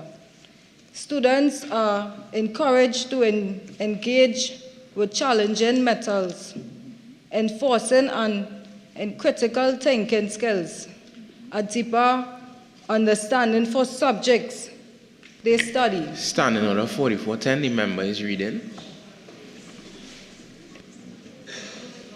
Member, Standing Order 4410 has been raised against you. I ask if you can please use your notes for reference and for glancing for reminders, and please do not read from your scripted speech. Member, you may continue.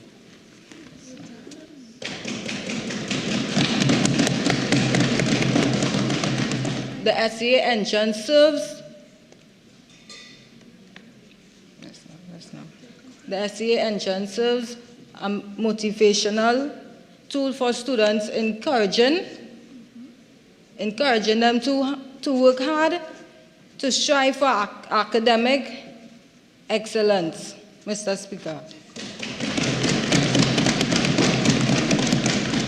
This prospect of the meaningful evaluation can instill a strong work ethic, promoting a culture for dedication and diligence among students.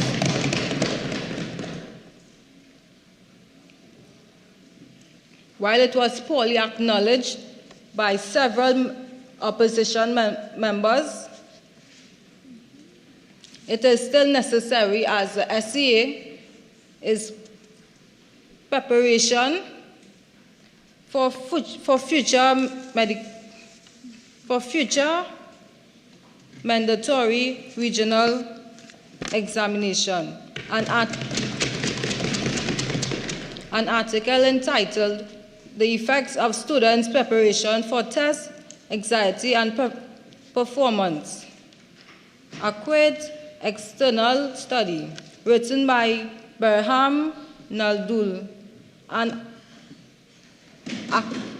academic expert. It was stated that skills and knowledge acquired during performance for these assessments become valuable assessments for students as they progress through their academic journey. Thank you, Mr. Speaker. The member for Chaguanas East.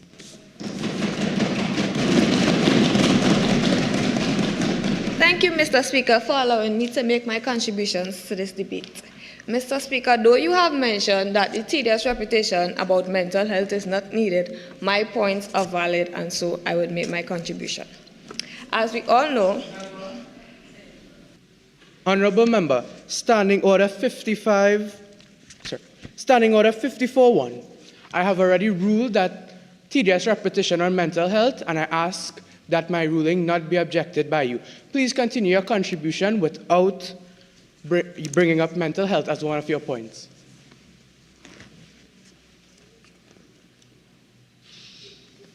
Member, you may continue.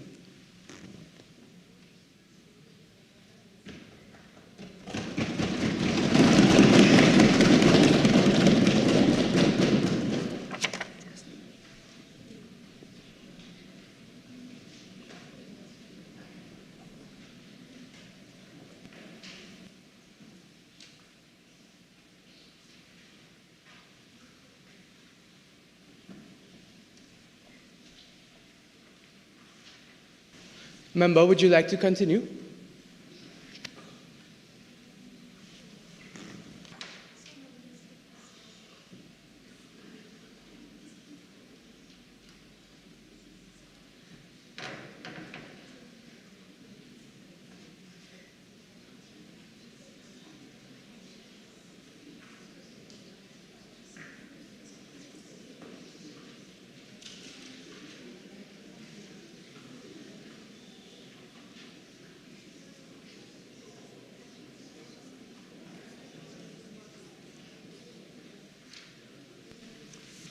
Honorable Member, you may continue your contribution on your point of mental health once it does not coincide with a point raised by a previous member on the topic of mental health. Member, you may continue your contribution.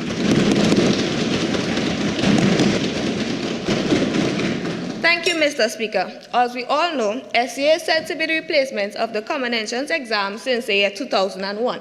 Mr. Speaker, however, this replacement has been nothing but cruel and inhumane and has nothing but detrimental effects on our students, as the Ministry of Education completely ignores the plea for help made by our students.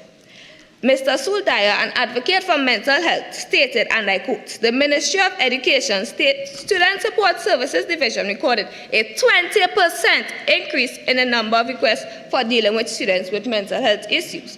May I also add, Mr. Speaker, that a student's self-esteem is also affected by this S.E.A exam, as he or she may not be able, or he or she might not have passed for the school that was set out, or as their first choice that was made by their parents, their teachers, or even their peers. Mr. Speaker, furthermore, I would like to add that this exam can also reduce a child's brain development, as Dr. Kezia Gopal Knight, a Trinidadian US-based professor, highlights that S.E.A exam reduces the child's ability to be creative, problem solve, and engage in critical thinking because of its... Mr. Speaker, Standing Order 55-1B. Which is? Member, Standing Order 55-1B of point of tedious repetition. Member, as I advised you, once your point does not match with one that was previously presented, you may continue. So, member, you may continue your contribution. Thank you, Mr. Speaker. I would like to continue. Dr. Kezia Gopal Knight highlights that S.E.A reduces a child's ability to be creative, problem solve, and engage in critical thinking because of the curriculum and its delivery being targeted to doing well on a test. The government might like to argue that S.E.A has a creative writing aspect. However, I would like to ask the government, how is a child supposed to be creative when he or she is placed under pressure of an exam to write at least one story?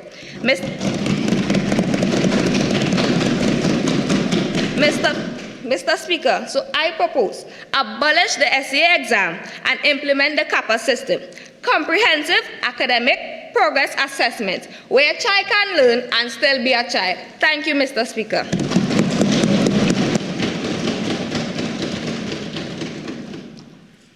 The Minister of Finance and member for Diego Martin North East.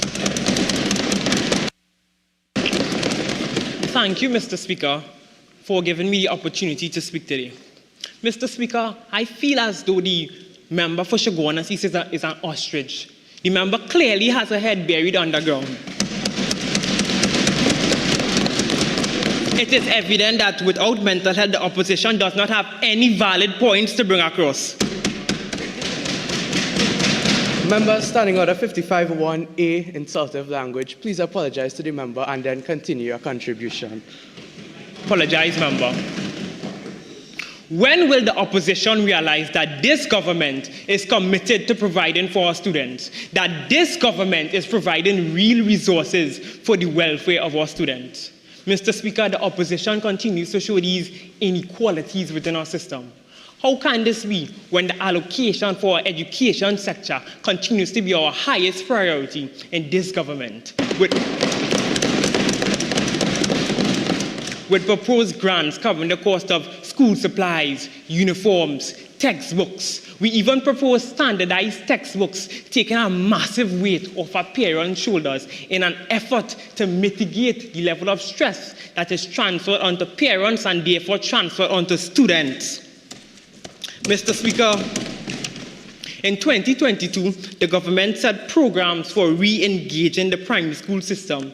This consists of the employment of 80 learning support assistants, the employment of 80 social workers, 7 senior school social workers, the employment of 40 guidance counselors, training of approximately 400 teachers for enhanced curriculum delivery, online literacy programs, after-school student support programs. Mr. Speaker, you hear this? All these initiatives cost money. Will the member give way? Yes. Does the Minister of Finance have a cost of the S.E.A examination for this government? At this point in time, the Minister of Finance does not have an exact figure for that. But, member for Naparina, be reminded that the Ministry of Finance has to provide for the entire education sector from cradle to grave. Mr. Speaker, last year, 10 million was spent on remedial classes, maths and English for students who scored below 50%. In 2023, the Education Ministry recorded improvements, a 21% increase in students who scored above 50%. These methods are working. We are seeing real-life feedback that what we are doing is making a difference. Mr. Speaker, in a continuing effort to promote equity and quality education, we are continuously allocating and providing for the betterment of our students, catering to all, so no child shall be left behind. Thank you.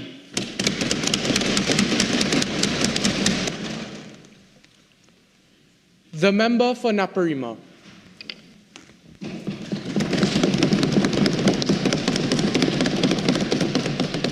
Thank you, Mr. Speaker. Since the S.E.A. is such a cornerstone to our society, such a vital part of our nation's children's educational life, it is really alarming to me that the Minister of Finance, the member for Diego Martin North, does not have a figure for the cost of the S.E.A. examination. Will the member give way? No, I apologize. Mr. Speaker, this government has failed to take into consideration the families of those children affected by job loss during the COVID-19 pandemic.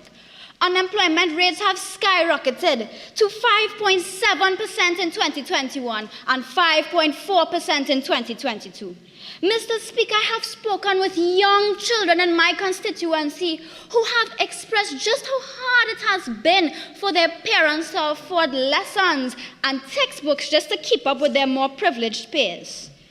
I ask this honorable House, isn't it true that most primary school teachers conduct lessons to reinforce what is taught during school time? Mr. Speaker, this is a memorandum posted by the Ministry of Education in 2019 stating that teachers are not to provide extra lessons for monetary contributions as it causes, and I quote, financial burden to parents. But who is enforcing this, Mr. Speaker?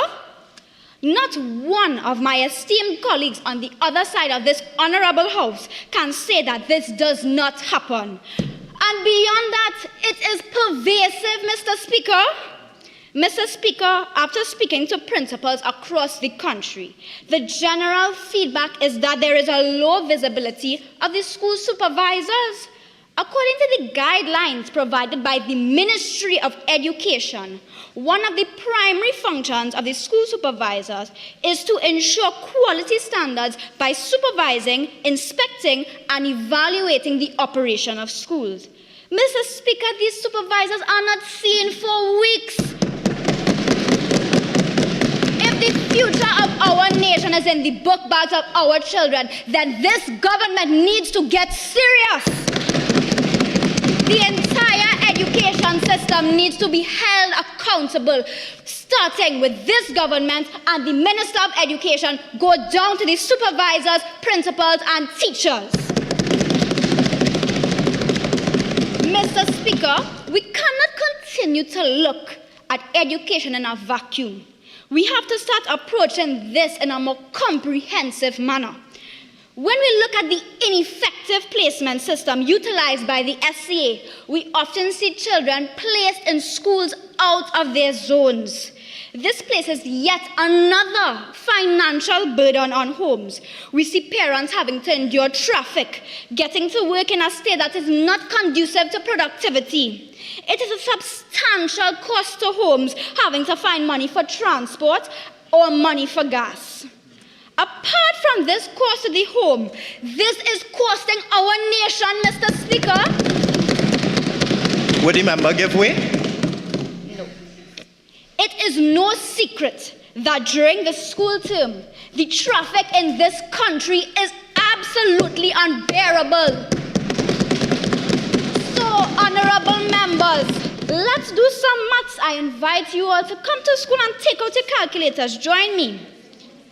According to the Central Statistics Office of Trinidad and Tobago... Mr. Speaker, I would like to raise a point of order, Standing Order 48.1, relevant. What does transport have to do with this? Honorable member, Standing Order 48.1 has been raised against you. I ask you and all other members who have to still contribute to please keep your contribution to the topic of this debate, which is rethinking the secondary entrance assessment examination. But member, you may continue. Thank you, Mr. Speaker. You will see the relevance shortly. According to the Central Statistics Office of Trinidad and Tobago, the working public of this country is numbered 587,400. Just a 10-minute delay for this population translates to a loss of 97,900 man-hours. When we multiply this by minimum wage, we are looking at a potential loss of $1.713 million a day. Should I come Mr. Speaker, 48.1. Member, Standing Order 48.1 has been raised against you again. Sorry.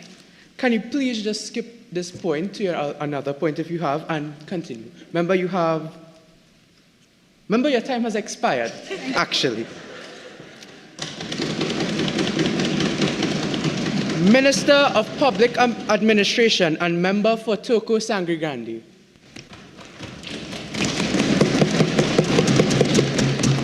Thank you, Mr. Speaker, for allowing me to make my contribution today. The secondary entrance assessment is a key component in the attempts to establish a better society in Trinidad and Tobago today. Despite the many social difficulties the test might pose, it serves as an opportunity for students to escape poverty and class prejudice, which has hindered the socio-economic advancement of these students today. Mr. Speaker, we, the government, agree with the opposition that the S.E.A examination system is not a perfect system. And with this knowingness, we, the government, have been making numerous moves to improve the S.E.A examination system and create a seamless system.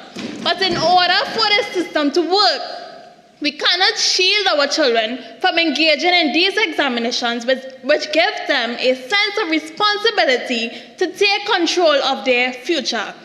We see these examinations as a stepping stone to mold our children for the challenges that lies ahead.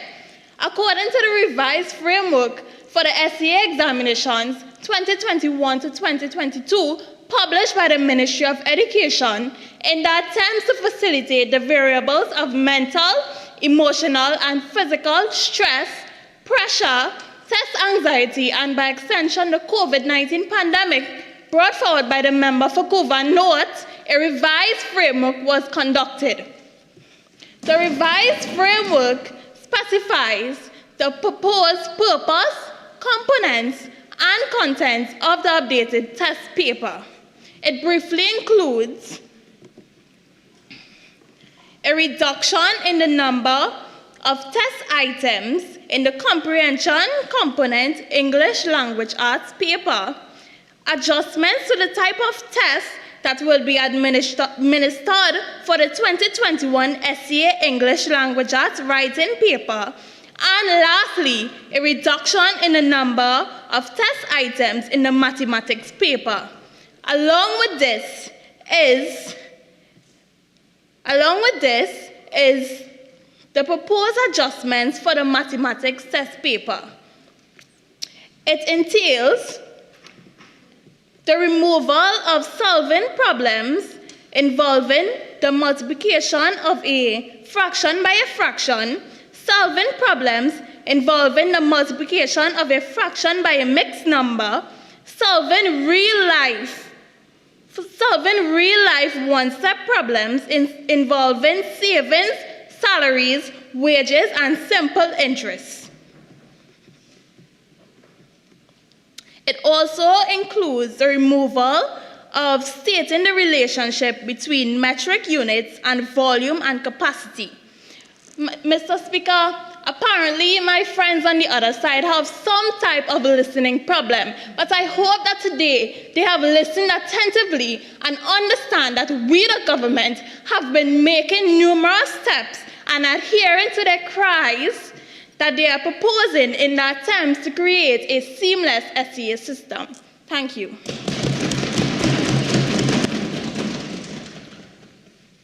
The member for Oropouche West.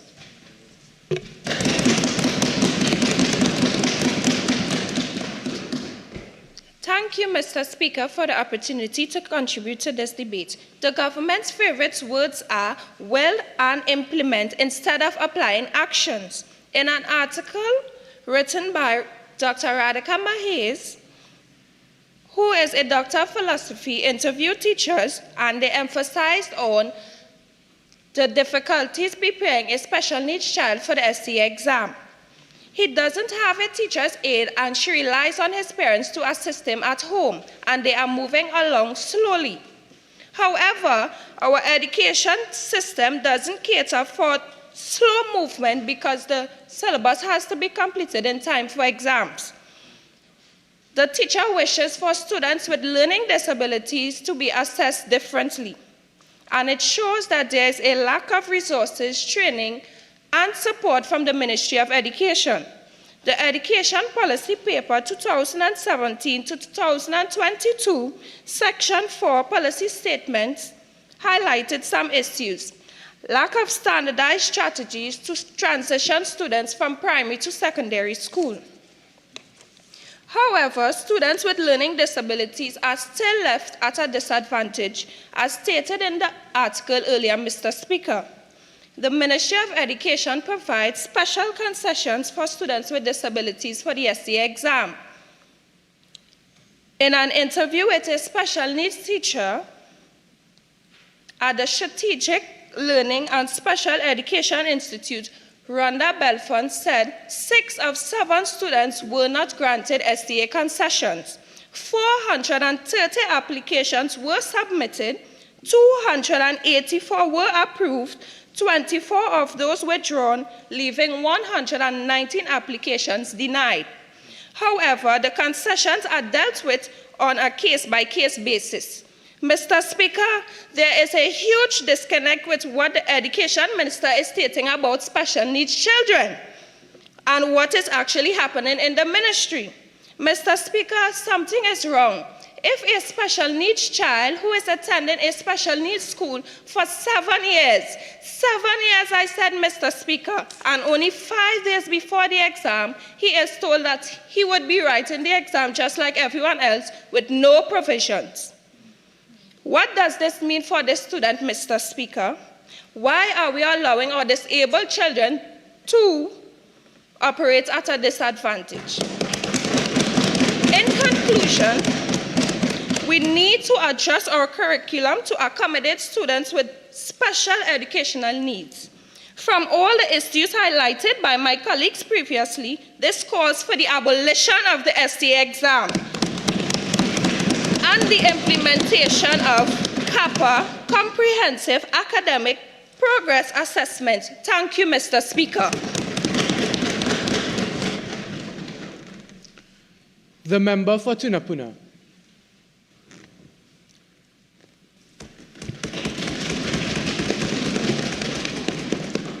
Thank you, Mr. Speaker, for allowing me to join today's debate.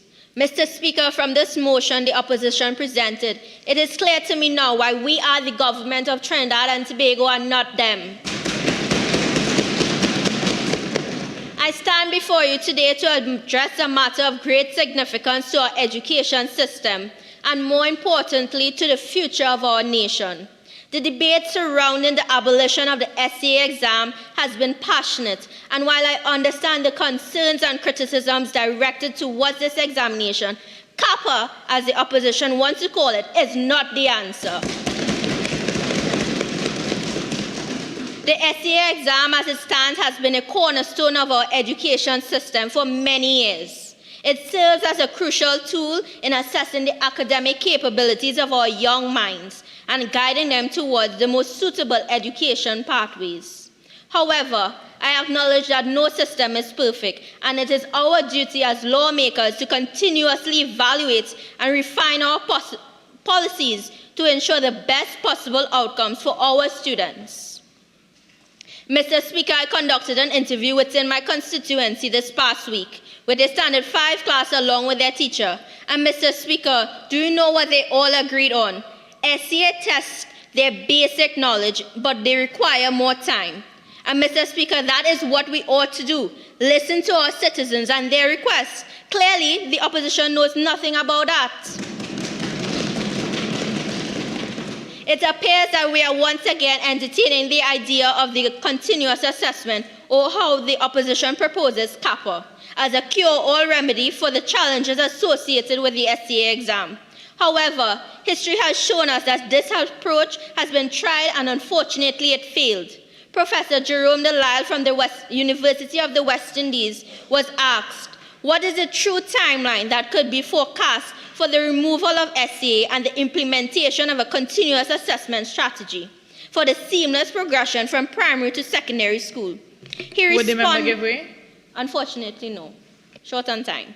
Responding, he noted that the continuous assessment has been tried before in Trinidad and Tobago, and we've tried to explain this, that the problem does not lie within S.E.A. Have we not learned from our past experiences? The opposition in their fantasy champions the cause of mental health, pains the S.E.A. exam as inhumane and detrimental. Yet I implore them to consider the potential consequences of their proposed alternative. Continuous assessment, or as CAPA, as we've seen before, has its own set of pitfalls. It opens the door to biases, favoritism, and dare I say it is a breeding ground for the so-called teacher's pet phenomenon. How can we guarantee a fair and equitable assessment when there's room for external influences? Will we leave it up to teachers or parents to sway the outcome?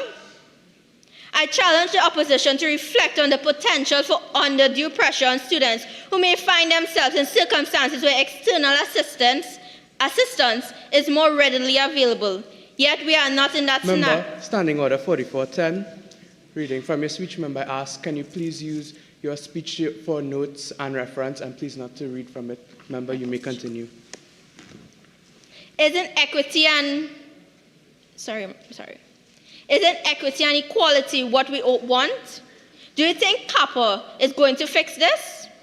We must acknowledge that the potential for favoritism and unintended consequences of a system that may inadvertently put some students at a disadvantage. So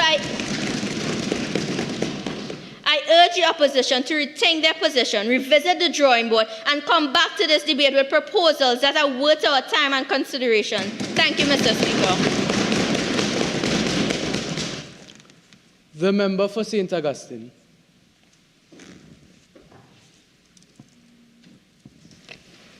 Thank you, Mr. Speaker, for the privilege to add to this debate. Now let's imagine there are 9 slices of pizza, but there are 4 classes that it needs to be distributed to. How much pizza would each class get? Mr. Speaker, this is an actual S.E.A. question from the 2019 mathematics exam. Now, it asks the students to equally distribute the pizza. And the people of St. Augustine and Trinidad and Tobago also require that the government use the S.E.A. exam to equally distribute not pizza slices, but school places equally and equitably. The report of the Joint Select Committee 2021 to 2022 on Human Rights, Equality and Diversity reports that students who are challenged learn differently from their peers. So it is unjust to measure them using the same criteria. Do we want our students who are challenged to be left behind? While the pizza is divided equally, all may not enjoy the pizza, as some may not be able to eat pizza due to dietary reasons. Mr. Speaker, equality does not mean equity.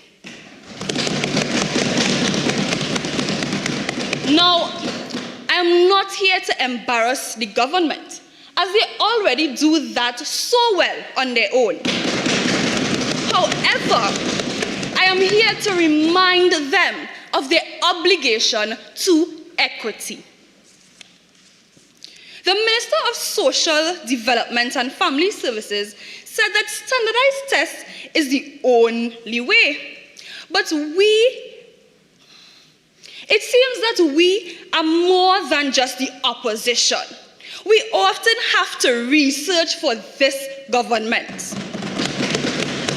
Global research indicates that standardized testing can accomplish limited objectives. Oftentimes, teachers teach to the test. Now, I'm not bashing our teachers. They work extremely hard, and I appreciate them. But as teacher Percy say, if I tell a lie, I will go straight to hell when I die. So I have to speak the truth. Standing Order 55-1A on parliamentary language. Member, you may continue your contribution. Thank you. Renowned developmental psychologist Howard Gardner argues that while we have a standardized test, we do not have standardized brains. We, the opposition, propose a better way forward, along with CAPA, authentic assessment, which includes holistic development and the abolishment of the S.E.A.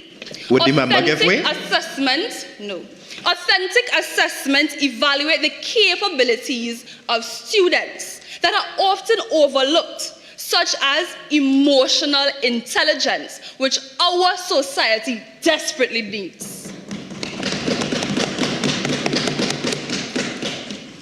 Barbados understood the assignment in their education reform Reimagining Education booklet, October 2023.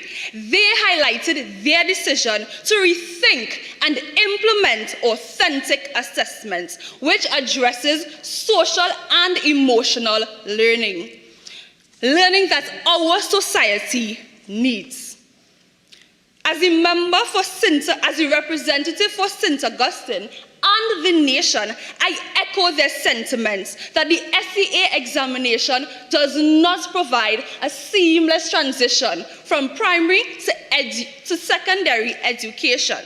As the National Consultation on Education 2020 recorded that the percentage of educators who agreed that primary school students were well prepared for the transition to the secondary level was 27.2%. That is a failing grade. Member, your time has expired. I thank you. Minister in the Ministry of Education.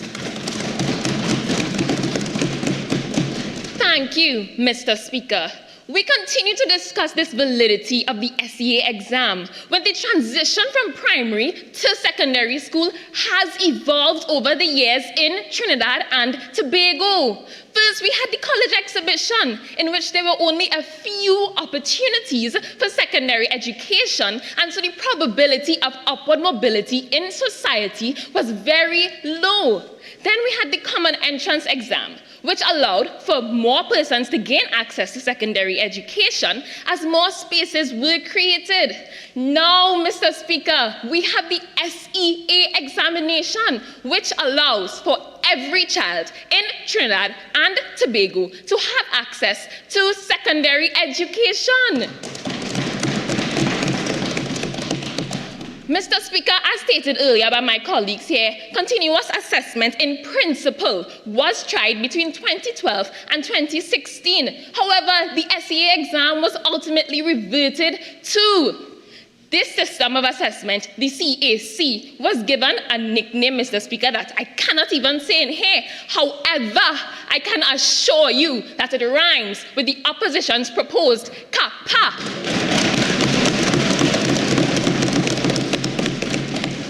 According to the opposition, Mr. Speaker, the government is ignoring the people. However, after extensive consultations in 2016 and an online survey conducted to collect feedback on the S.E.A. exam, former Minister of Education, Minister Anthony Garcia, had stated that a majority of persons were in favor of the exam. And to be more specific, Mr. Speaker, former Chief Education Officer Harilal Citron had stated that a 92.4% of primary and secondary students were in favor of the exam. And some 65% of parents were also in agreement that the S.E.A. model was the most suitable. Mr. Speaker, the opposition is behaving as though secondary entrance exams are endemic to Trinidad and Tobago. Would the member give way? Yes. How much of the population voted on that survey that was conducted? Honourable Member, I'm not aware of the number of the public that was involved in that survey. However, the statistics speak for themselves. Thank you. Secondary entrance exams are not endemic to Trinidad and Tobago. Here, it is known as the S.E.A. exam. However, in Singapore, it is known as the primary school leaving examination, and in the Netherlands, as the primary school leavers attainment exam. These countries, Mr. Speaker, are ranked amongst the highest in the world for their education system. And our system imitates that, Mr. Speaker. As, according to UNESCO, the literacy rate in Trinidad and Tobago is exceptionally high, of 98.7%. This clearly is a testimony to the resilience of our education system, of which the S.E.A. exam is a part of. Thank you, Mr. Speaker. Honourable members, before I call on the other member to give their contribution, I'd like to remind this Honourable House about Standing Order 47(1)(a), or even when a member is asking to give way. The member speaking, can you please kindly resume your seat, let the member ask or bring the point of order to notice, and then afterwards you may stand and give your contribution or act accordingly. I now call on the member for Faizabad to please deliver their contribution.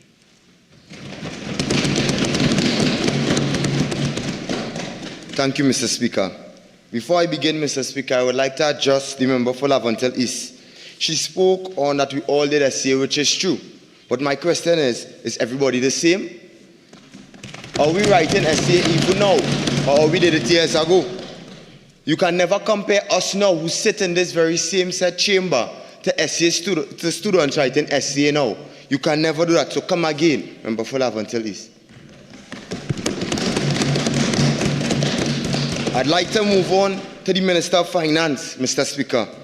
He boasted that $10 million in remedial lessons for 2022 S.E.A. students was given. 9,000 students got below the percentage rate of 50%, Mr. Speaker, but only 1,900 attended. What does that say, Mr. Speaker? Mr. Speaker, I've sat in my chair and all I've heard is promises with no actions by this very same set government on the opposite side of this room. I would like to ask the government to present the statistics of each point that they have bring forward, because so far I've heard not one statistics that has been brought to this bench this morning, Mr. Speaker. Mr. Speaker, I even conducted an interview with a past S.E.A. student from in my constituency. And after this interview, it brought tears to my eyes to hear such a young girl can cry so sad that she was not able to set the very same set S.E.A. exams because she was unwell. What does the Minister of Education have to say about that? What does the Minister of Health has to say about that? Thank you, Mr. Speaker.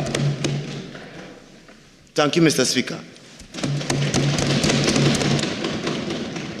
The Minister of Works and Transport, member for Mova.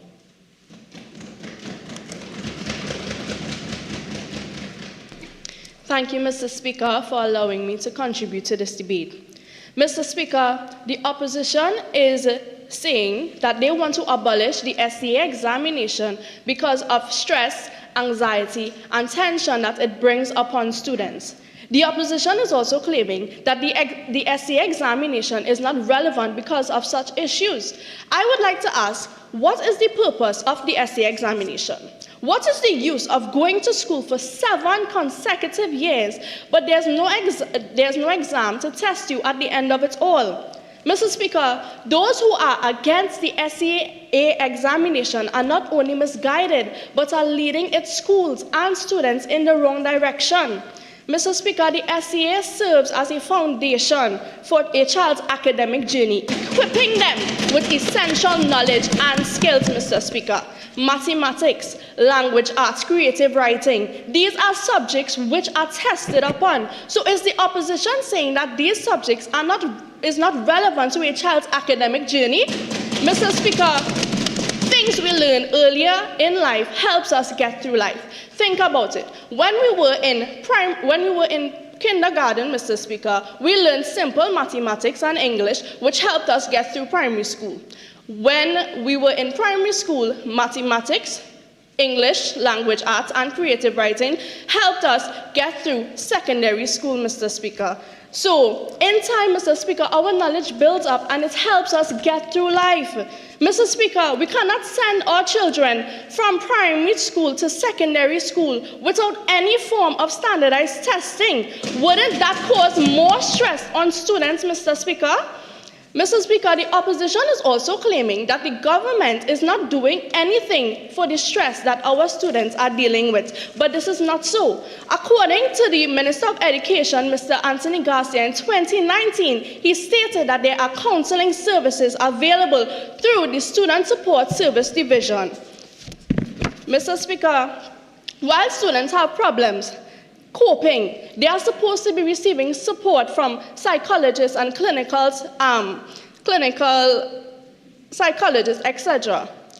Parents should also be mindful of the stress that they are putting on students, Mr. Speaker. It is just an exam.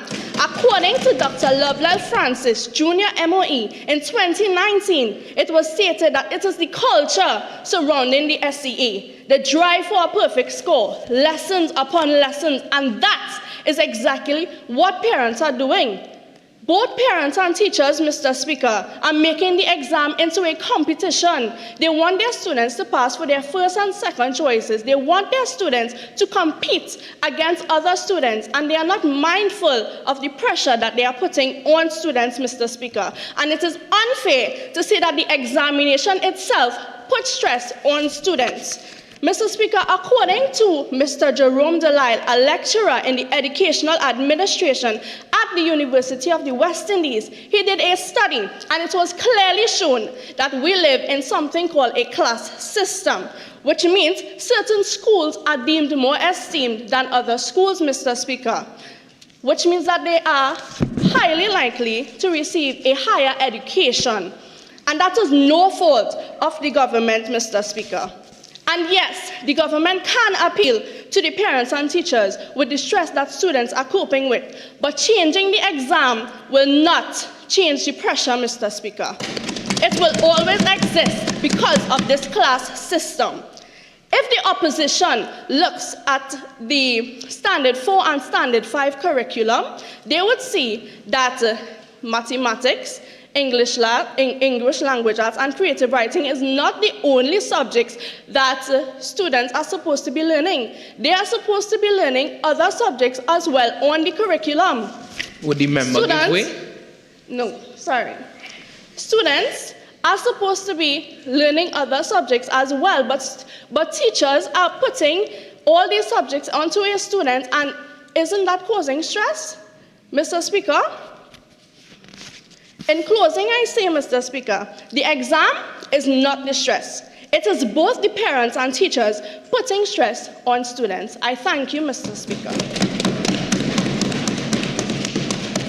The member for Chaguanas West.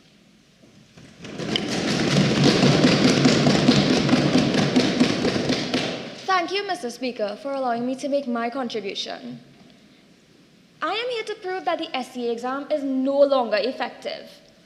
Firstly, the Minister in the Ministry of Education would have stated that her statistics prove for themselves, but neither me nor my colleagues heard any of those statistics. So let me introduce you to some statistics, Minister.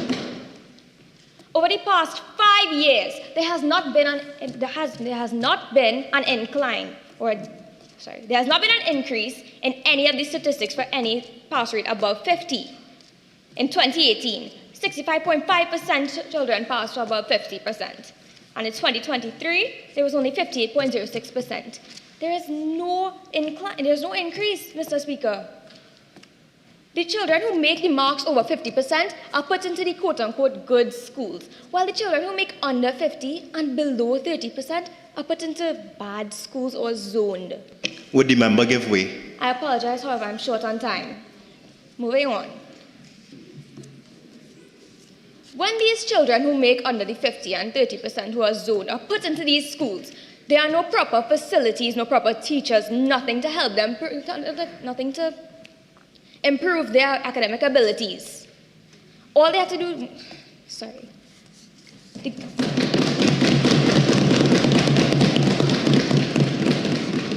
instead of demotivating our children by having a stigma around these schools, we should try to encourage them, because at the end of the day, these children are our youth and they will be the foundation for our future. Any move we make to their education right now will be detrimental to our future.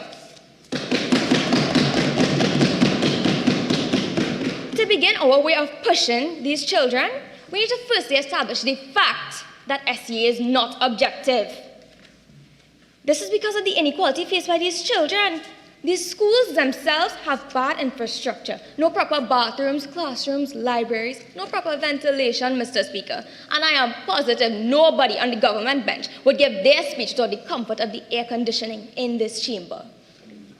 For example, Mr. Speaker,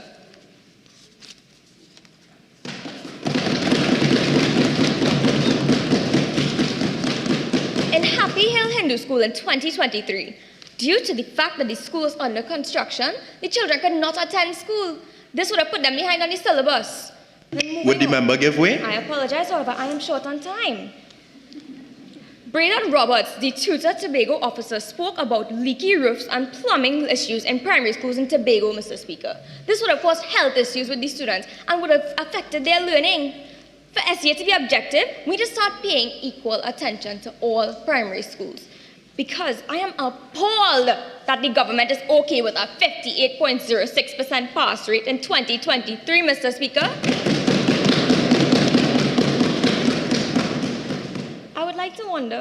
I wonder why the Minister of Finance wants to brag about this $10 million in failed remedial classes when he could have put that towards the infrastructure in these schools. A change needs to be made in our education system, especially in our curriculum. We need one that facilitates holistic development and character development, opposed to preparation for a standardized assessment. Because at the end of the day, although this exam is standardized, the conditions under which these students write this exam are not standardized. To make this change, we need to start with the abolition of S.E.A. and implement a more objective approach, like my colleague stated earlier, the CAPA exam. Thank you, Mr. Speaker. Honorable members, it is now 12 p.m. We will now suspend for lunch and resume at 1 p.m.